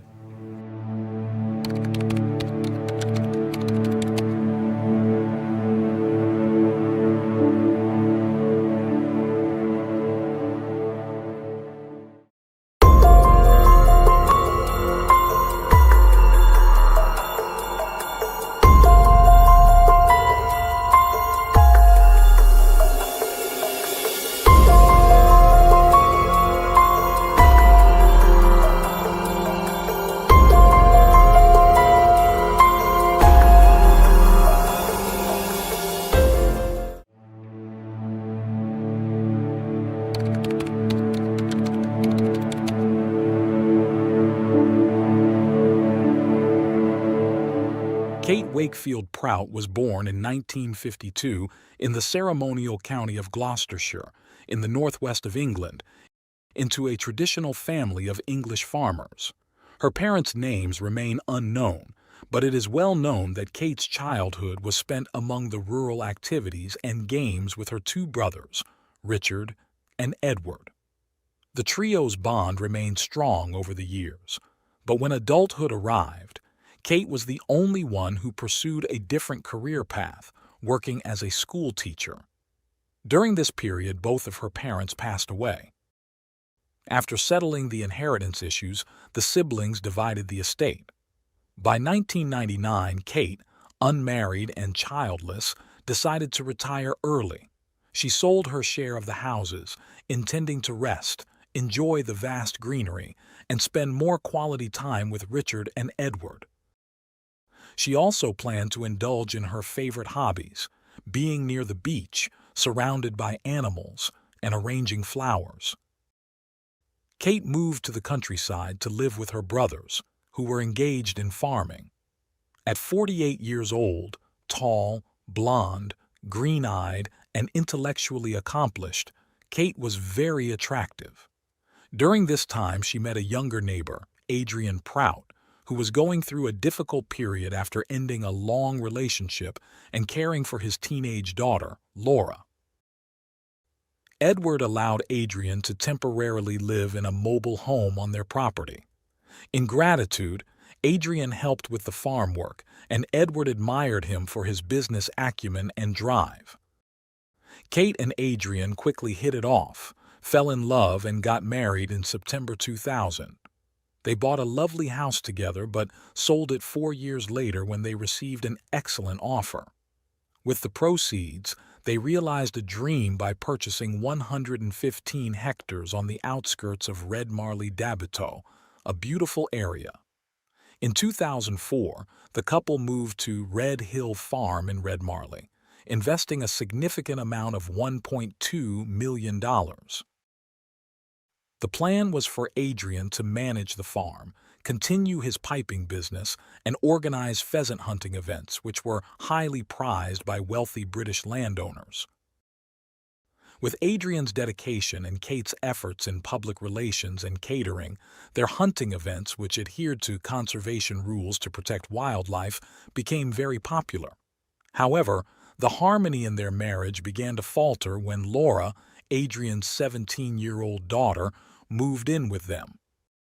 Initially, the tensions were typical for having a teenager in the house. However, things worsened when Laura's boyfriend started spending a lot of time at their home. One day in 2006, Kate prepared an elaborate lunch for the four of them, but Laura and her boyfriend decided to eat elsewhere at the last minute. Frustrated and at her wits' end, Kate confronted them with everything she had been holding back.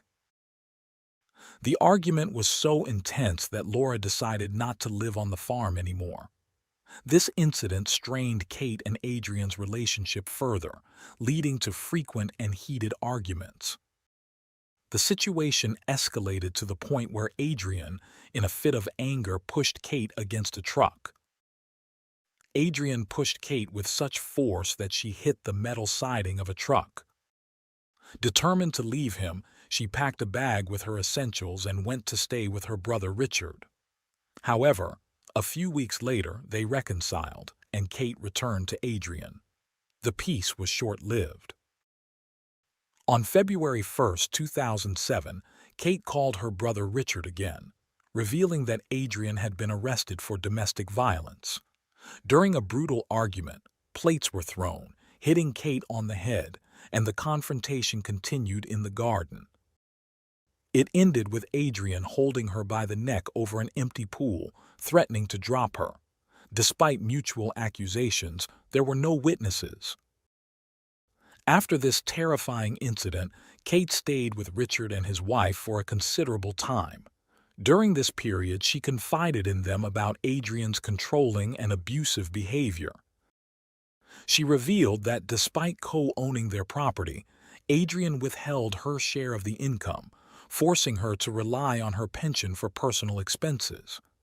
Realizing the marriage was over, Richard and his wife were unaware that Kate had remained in contact with Adrian. In fact, 2 months after the pool incident, Adrian convinced her to meet face-to-face. They reconciled that night, but the happiness was short-lived, and the heated arguments resumed.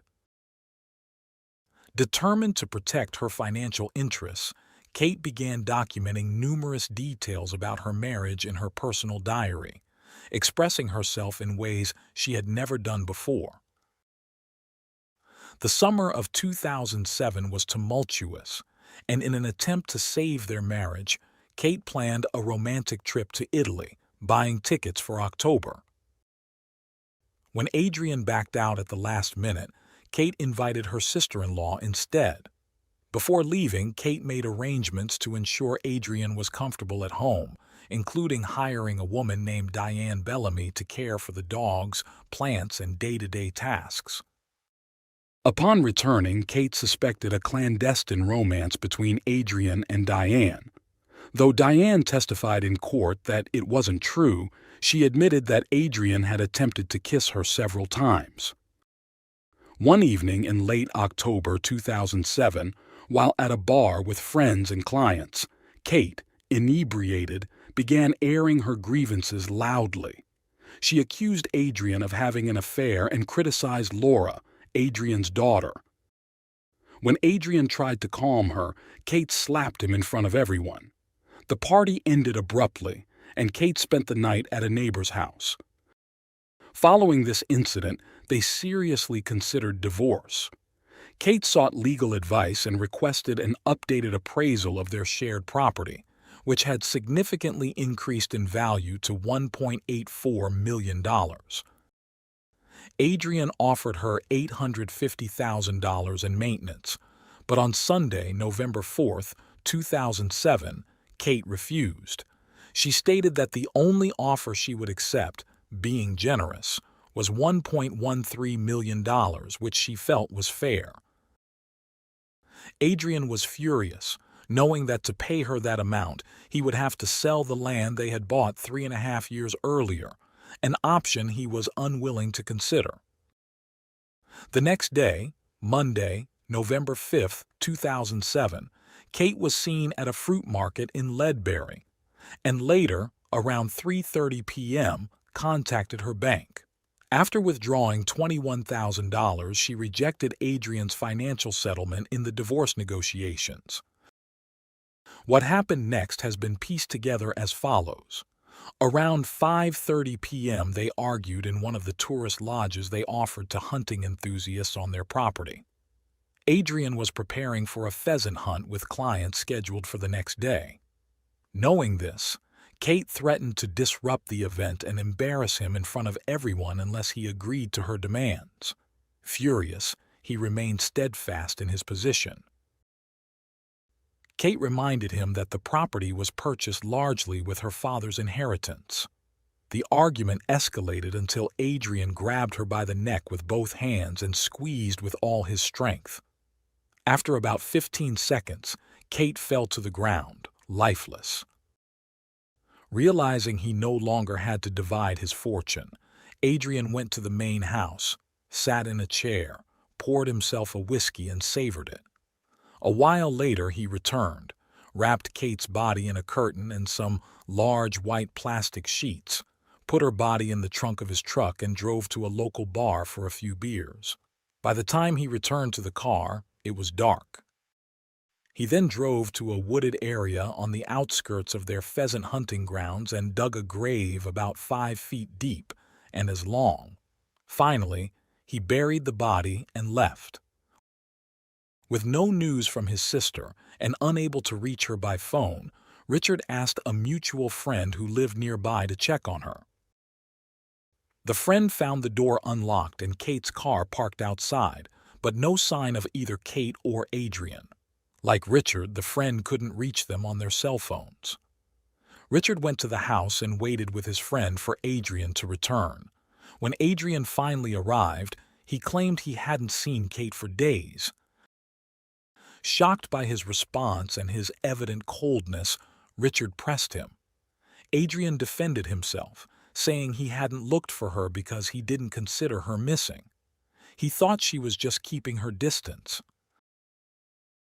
Under Richard's insistence, on November 10, 2007, Adrian reported Kate's strange absence to the police.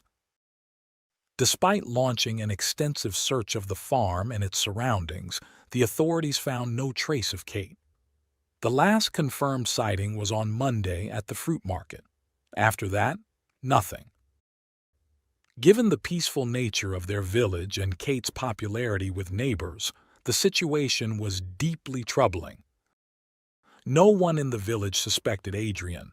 As a wealthy, middle-aged businessman, they believed he had too much to lose to harm his wife. However, the police couldn't ignore his connection to the missing woman.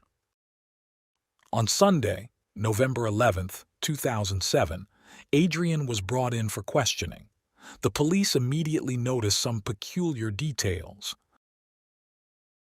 Simultaneously, a search of the couple's property revealed that Kate had left without taking anything: no jewelry, clothes, money, or credit cards, not even her car, which was still parked there.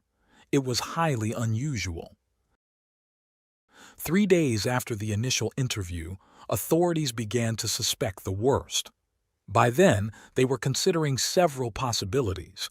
The first was that Kate had left for some reason and, after encountering harm, was unable to return or contact her family.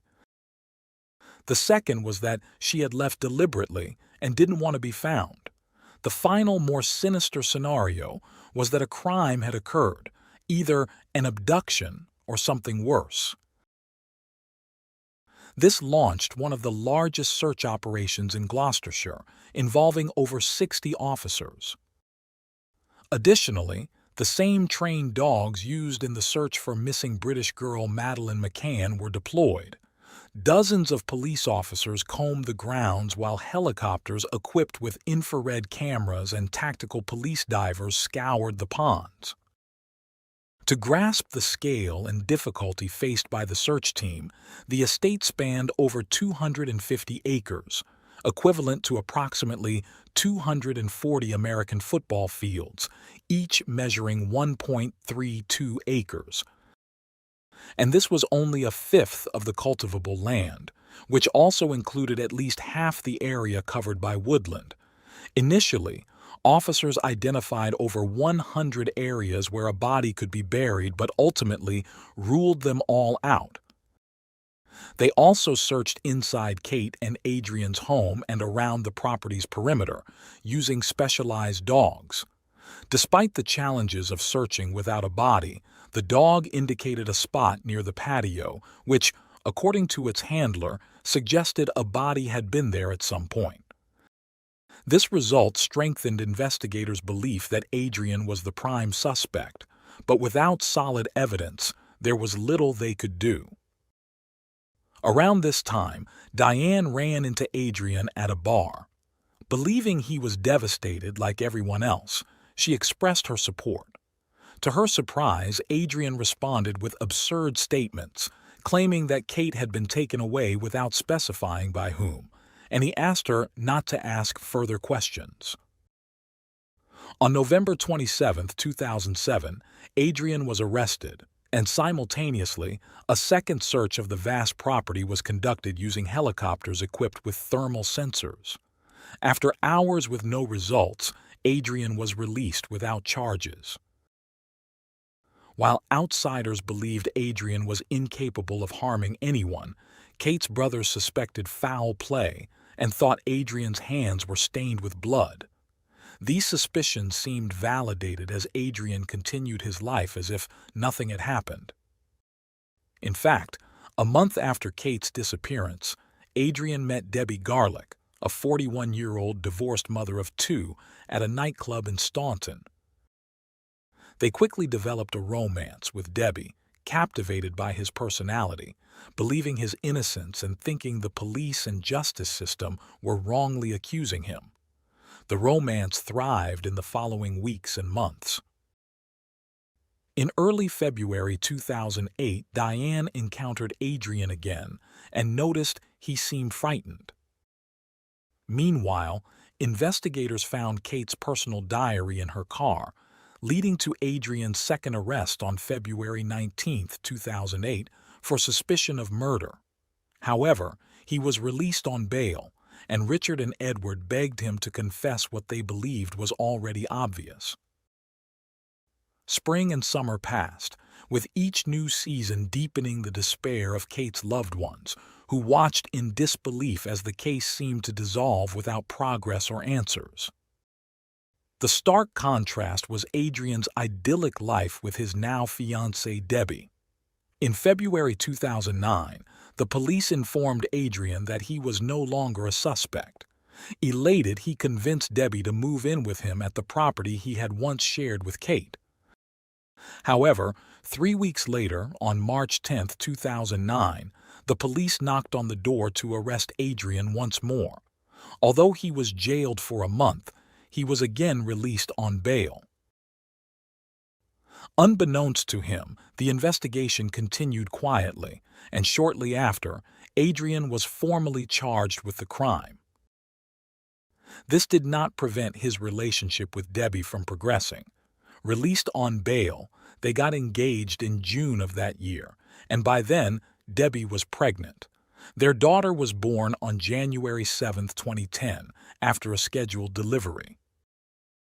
Despite the looming criminal charges and the ugly suspicions surrounding Adrian, they maintained the facade of a happy family, with Adrian portraying himself as a good father and husband. The trial began on January 21, 2010, with Adrian proclaiming his innocence. Debbie attended the hearings, bringing their weeks-old baby. One of the testimonies was from Diane, who clarified that, despite Kate's suspicions, there had never been any relationship between her and Adrian. Diane recounted how Adrian had tried to seduce her and detailed his strange behavior after Kate's disappearance. By the end of the third week, in a remarkable effort, the investigation officers convinced the jury that all evidence pointed towards Adrian. Consequently, in February 2010, Adrian Prout was found guilty of murder and sentenced to life imprisonment with a minimum of 18 years behind bars. The verdict also prevented him from profiting from Kate's will, which she had made in his name. Despite the conviction, Adrian's family, friends, neighbors, and especially his fiancée continued to believe in his innocence. They clung to the idea that, without a body, there was no crime or valid accusation. Supporters rallied to free him. Laura, Adrian's eldest daughter, started a social media campaign, while Debbie's daughter from her first marriage did something similar, gathering nearly 500 signatures for his release. Debbie, holding their daughter, campaigned tirelessly and even offered a $14,000 reward for any information proving Adrian's innocence, money she had inherited from her father. Desperate to clear her partner's name, Debbie convinced Adrian to take a lie detector test. She challenged him, saying he had nothing to lose if he was innocent. Confident as always, Adrian agreed, believing he could outsmart the machine. Debbie, hopeful for his release, hired polygraph expert who visited the prison in Lancashire. Adrian appeared calm and confident, stating he was doing it for Debbie. However, Adrian failed the test, and the expert informed him of the results. The expert then called Debbie, who was shocked and in disbelief. Debbie needed answers, so she visited Adrian in prison to hear the truth from him directly. Still harboring a sliver of hope that it was all a misunderstanding, Debbie was devastated when Adrian confessed the terrible truth. In shock, she listened to his pleas not to leave him but knew she had to be resolute. The burden and anguish were immense, but Debbie contacted the investigators and told them everything. The homicide detectives interrogated Adrian again and finally obtained the long-sought confession. All that remained was to locate Kate's body. On Friday, November 18, 2011, authorities took Adrian to the farm. Handcuffed, Adrian led them to a wooded area within the pheasant hunting grounds and indicated where he had buried Kate. Despite the directions, the search was challenging, requiring ground-penetrating radar and search dogs. A forensic archaeologist also assisted in the delicate task. On the 5th day of digging, they found what appeared to be Kate's remains. Richard and Edward were the first to be notified, and although they were informed that formal identification was still pending, the news brought them a sense of closure. The doubts, anguish, and exhaustion they had endured for 4 years gave way to a feeling of relief. This relief grew when the forensic team confirmed the remains were indeed Kate's. The Gloucestershire police broke the news to the press and offered Richard and Edward a chance to speak about their harrowing experience over the past 4 years. Richard and Edward emphasized the difficulty of knowing who was responsible for Kate's disappearance while being unaware of the fate Adrian had chosen for her. They expressed their only desire was to give Kate the rest she deserved and to move forward with their lives. When asked about their feelings towards Debbie, Richard acknowledged that she was now in a position similar to theirs, finally forced to face a terrible truth. The family held Kate's funeral on January 4, 2012, choosing to keep it strictly private. It had been 4 years and 2 months since her brutal murder, but Richard said they were relieved to have closure. By then, the veil that once clouded Debbie's judgment had lifted, and she understood the manipulative nature of Adrian. In media interviews, Debbie stated she was certain Adrian had used her and their young daughter to portray a false image of a responsible and loving family man. As of 2024, the once powerful English landowner remains behind bars. The farm was sold by Kate's brothers, with the proceeds going to a local hospital and to Kate's nieces and nephews.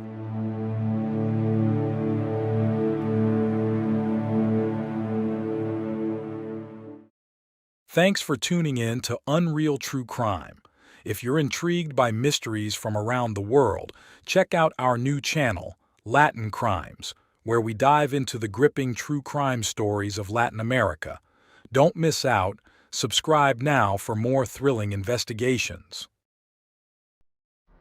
A young son, a devoted brother, a first-generation Irish American. He excelled in academics, thrived as an athlete, and was tirelessly studying to conquer the grueling CPA exam.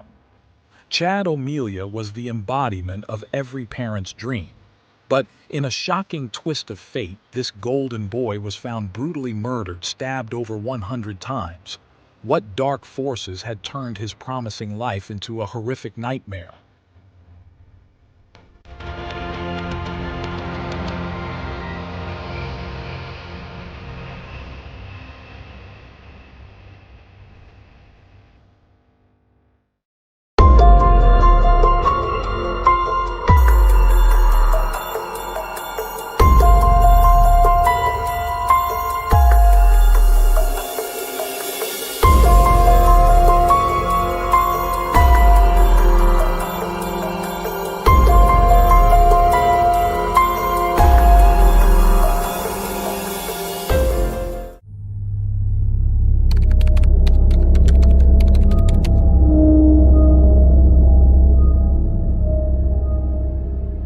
Chad Brandon O'Melia was born on September 27, 1991, in Santa Clarita, a city located north of Los Angeles, California. His father, Sean O'Melia, an Irish construction supervisor, and his mother, Michelle, separated when Chad was just 5 years old. Despite their separation, they worked hard to ensure Chad had a happy childhood. According to those close to him, Chad was a kind young man with a bright smile and boundless energy. He had a great sense of humor and was always responsible and dedicated. His friends saw him as the big brother of the group, always looking out for them without expecting anything in return. Chad developed a passion for American football at a young age and played throughout his teenage years. He continued playing while attending Chico State University, where he studied accounting and eventually graduated. After graduation, Chad moved to an apartment in Thousand Oaks, part of the greater Los Angeles area, taking his dog Athena with him. He shared the apartment with a young man named Vinny Oliveira. Alongside working at an accounting firm, Chad was studying to obtain his Certified Public Accountant (CPA) certificate. However, his busy days left him with insufficient sleep at night, leading him to develop a habit of using cannabis to help him sleep. According to Vinny, Chad was often intoxicated when seen at the apartment. Chad didn't hide this from others, and even his parents were aware of his cannabis use. Although they didn't approve, they didn't see it as the worst thing he could be doing. Sean explained in an interview that Chad never smoked when visiting him because he knew Sean disliked it. Sean considered cannabis a dirty substance with a foul smell that changed Chad's personality and decreased his motivation and concentration. Little did Sean expect that Chad's addiction to cannabis would dramatically change his life, all because of a woman he barely knew. Bryn Spoicher was born on January 25, 1991 in Chicago, Illinois.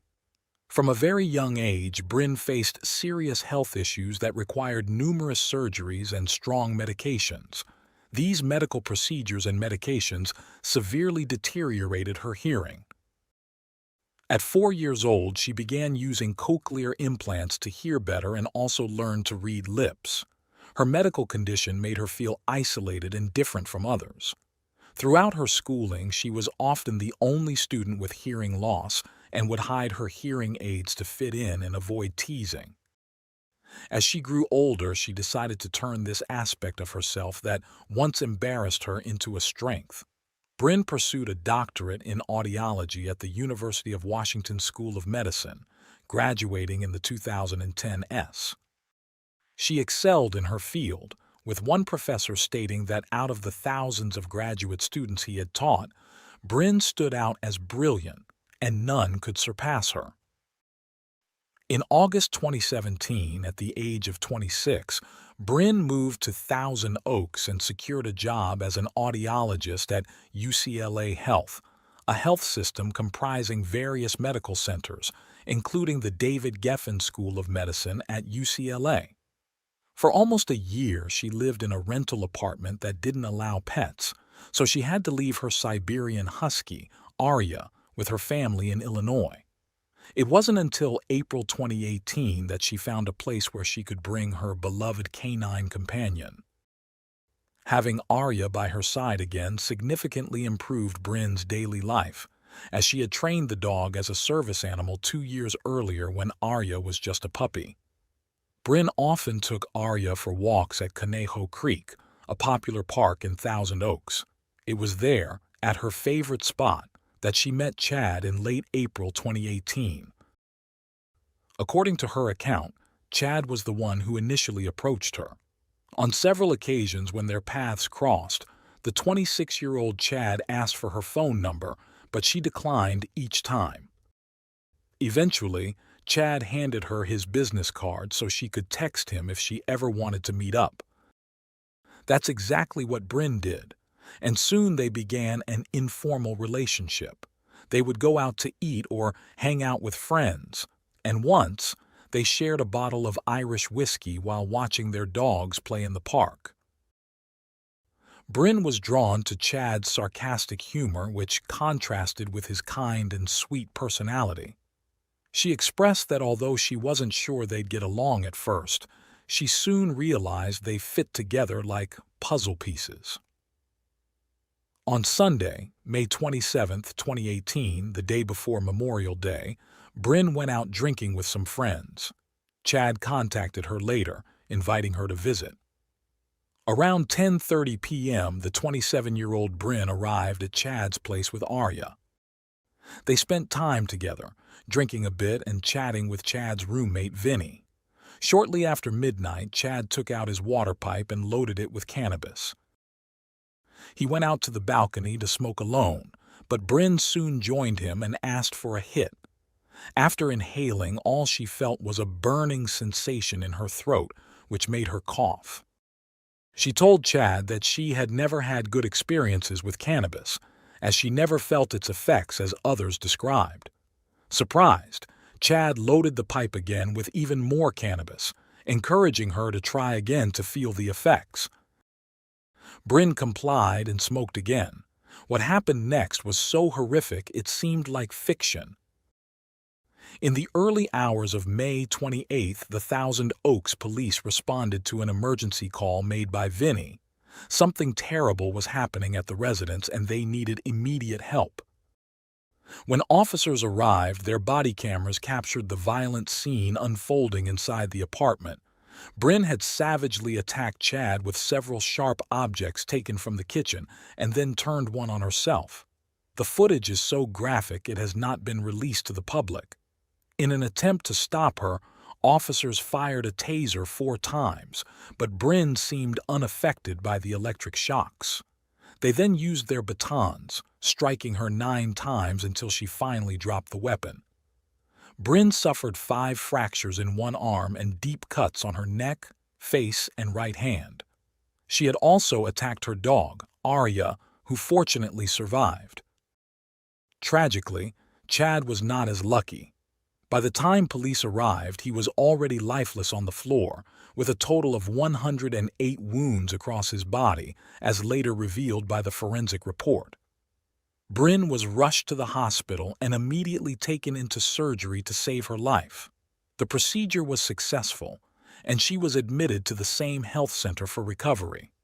Investigators wasted no time and questioned Bryn as soon as she regained consciousness. Still intubated and unable to speak. She responded in writing, briefly recounting that she had told Chad she didn't want to smoke anymore, but he had forced her to do so. This response led detectives to believe that Bryn did not remember her actions, a revelation they decided to share with her a few days later. Once Bryn had sufficiently recovered from her injuries, she was arrested and charged with homicide.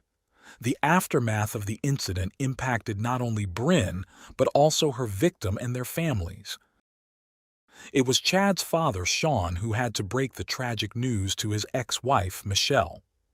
In an interview, the grieving father chose not to disclose how he delivered the news, as the memory was too painful to revisit.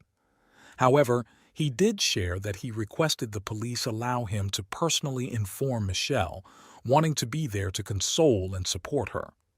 He recalled seeing the moment her soul shattered as he spoke the words. From that moment, Michelle fell into deep depression. Sean reflected that losing a child brings overwhelming guilt and makes one doubt if happiness is ever possible again. This was Michelle's experience, compounded by her type 2 diabetes. After the funeral, she felt she had no right to smile. She refused to let loved ones take photos of her looking happy, believing it would be disrespectful to her mourning and her son. This mindset led her to neglect her health, ceasing her medical treatment. 18 months after Chad's death, Michelle passed away from severe cardiac dysfunction. Tragically, she did not live to see the conclusion of Bryn's trial. Though it's impossible to know, It's likely the delay between the last hearing and the sentencing of the person responsible for her son's death would have caused her even more pain. Sean explained in later interviews that shortly after the legal proceedings against Bryn began, he started receiving notifications that the defense had requested extensions, claiming they needed more time to prepare for trial. These messages arrived at least every 6 months. This situation dragged on for over 5 years, also impacted by the COVID-19 pandemic. Thus, the first trial hearing did not occur until November 9, 2023. During this initial proceeding, Bryn, fully recovered from her injuries, had the opportunity to testify before the jury and those present in the courtroom. The then 32-year-old woman, equipped with a real-time transcription monitor on both the witness stand and the defendant's bench, shared her story. Bryn recounted her life before describing the events of May 27, 2018. She stated that after encouraging her to smoke a second time, Chad got up to fetch the water pipe. Once loaded, he brought it to her face, insisting she inhale immediately to feel the effects. Bryn explained she felt she couldn't refuse him, admitting he hadn't used physical force, but his persistence frightened her. She revealed that Chad did not always exhibit the sweet demeanor others attributed to him, and that she had seen him in bad moods, which pressured her into compliance. According to Bryn, minutes later she began to feel as if they were trapped in a time loop. The conversation with Chad seemed to repeat endlessly, giving her a constant sense of déjà vu. She lost the ability to form coherent sentences, which caused her anxiety. Seeking relief, she went back inside, lay down on the couch, and closed her eyes to calm herself. She then reported hearing voices in her head and seeing things with her eyes closed that were clearly not there, all while feeling trapped in a never-ending cycle. At some point, Bryn felt she had died, believing she was trapped inside her own corpse. She described seeing and hearing her loved ones mourning her, even feeling hands touching her body. This wasn't the most bizarre experience of that night. She claimed to have had an out-of-body experience, seeing her own body lying on the couch from above. She added that Chad was beside her, crying uncontrollably, and paramedics were attempting to revive her. Before continuing, Bryn clarified that what happened next felt as if she were in a movie, viewing events from the perspective of one of the characters, as if it were happening to someone else, not her. She recounted pushing the chairs aside in the apartment to make her way to the kitchen, where she grabbed 2 knives and threw them forcefully at Chad. She then took 2 more knives and approached one of the dogs, attacking it. Bryn thought she heard Chad ask why she had hurt Athena, but later learned it was Arya. She then walked to where Chad was standing, and just as she raised the knife against him, she lost consciousness completely. Despite this, she continued hearing voices in her head, urging her not to stop. She also heard Vinny, who ran out of the apartment to call the authorities. The hallucinations persisted for what felt like hours, becoming so intense that she ended up cutting her own neck with the knife. After that, everything went black again. Eventually, Bryn regained consciousness, though not fully and not for long. It was not a slow, gradual process, but quite the opposite. She felt the electric shocks from the police taser used to make her drop the knife, and in her delirium, she thought they were using a defibrillator to resuscitate her. She recalled waking up in the hospital when authorities began asking her about what had happened. However, her memories were blurry, and she couldn't distinguish what was real from what she had hallucinated. It wasn't until 2 days later that investigators informed her she had killed Chad.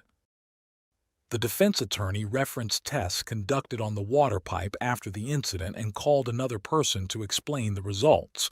The expert stated that drug detection tests are not 100% reliable, as some substances might not be immediately identifiable.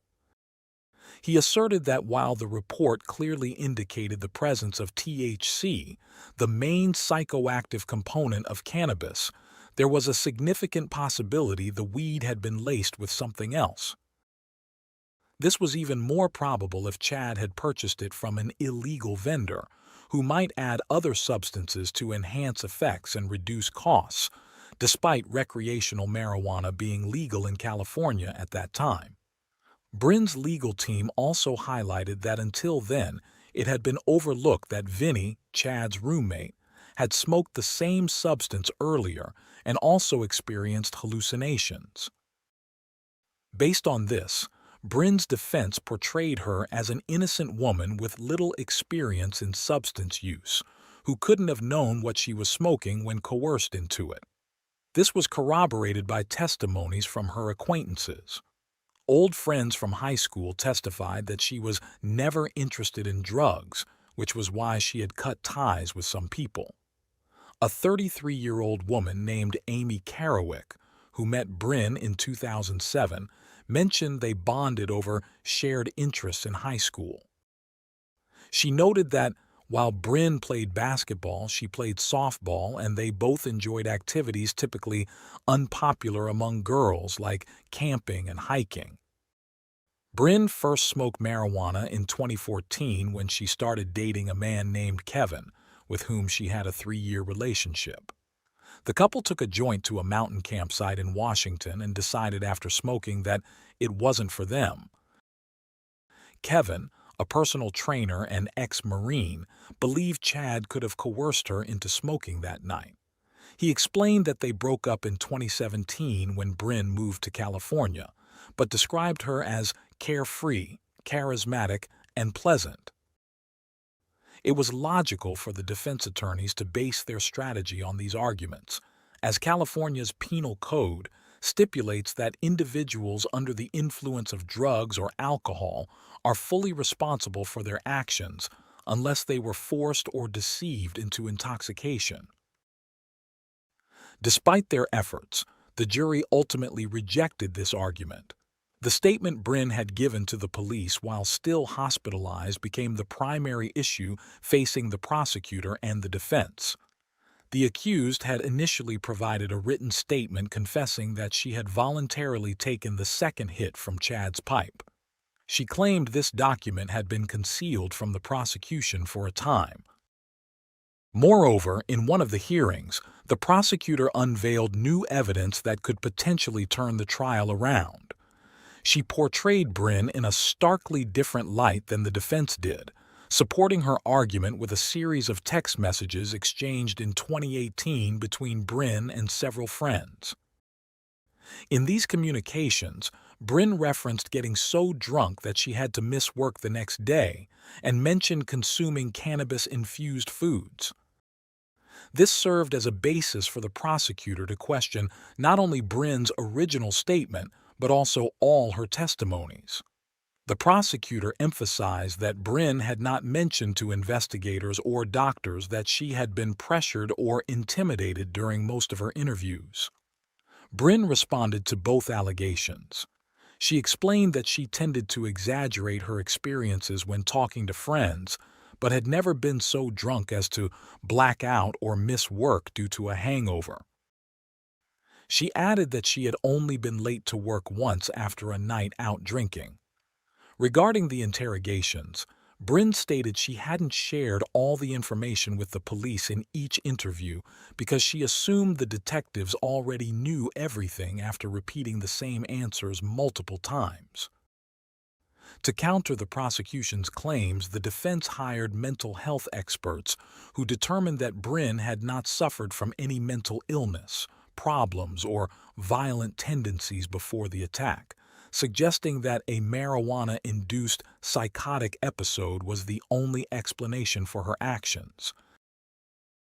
This argument undermined the prosecutor's case, leading the jury to reduce the charge.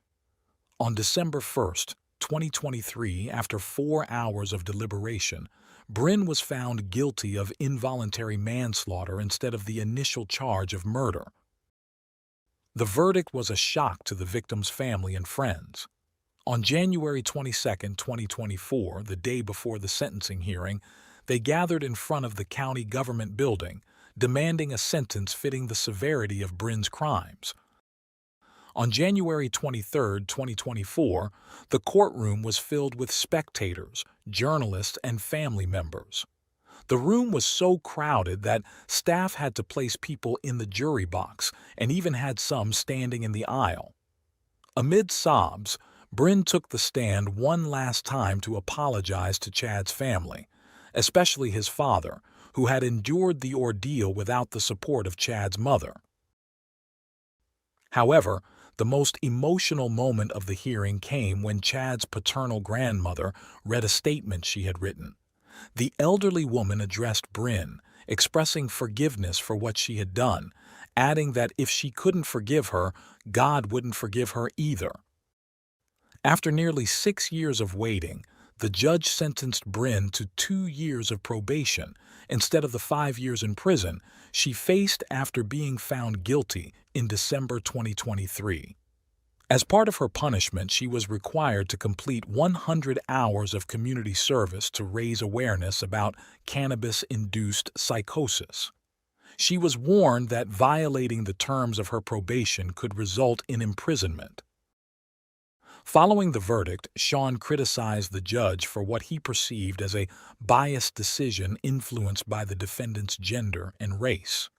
He also expressed concern about the message this decision sent regarding marijuana use, feeling it gave consumers a green light to justify illegal actions.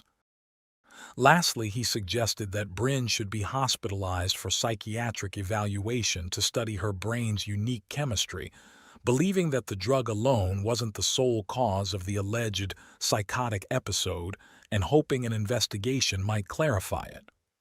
The prosecutor voiced her concerns about the precedent set by the judge's decision, describing the sentence as a mockery of the criminal justice system.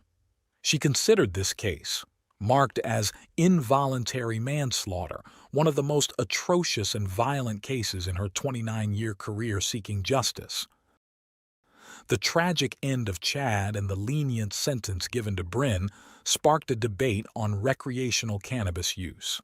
A famous forensic psychiatrist noted that the increasing acceptance of cannabis in society led to misinformation about its associated risks. He pointed to various studies showing a clear link between cannabis use and psychosis, though he admitted it doesn't occur in 100% of cases. As the legal system faced criticism for its handling of the case, society reflected on the risks associated with cannabis use, questioning whether marijuana is truly a catalyst for violence or merely a trigger among a broader set of circumstances or pre-existing medical conditions.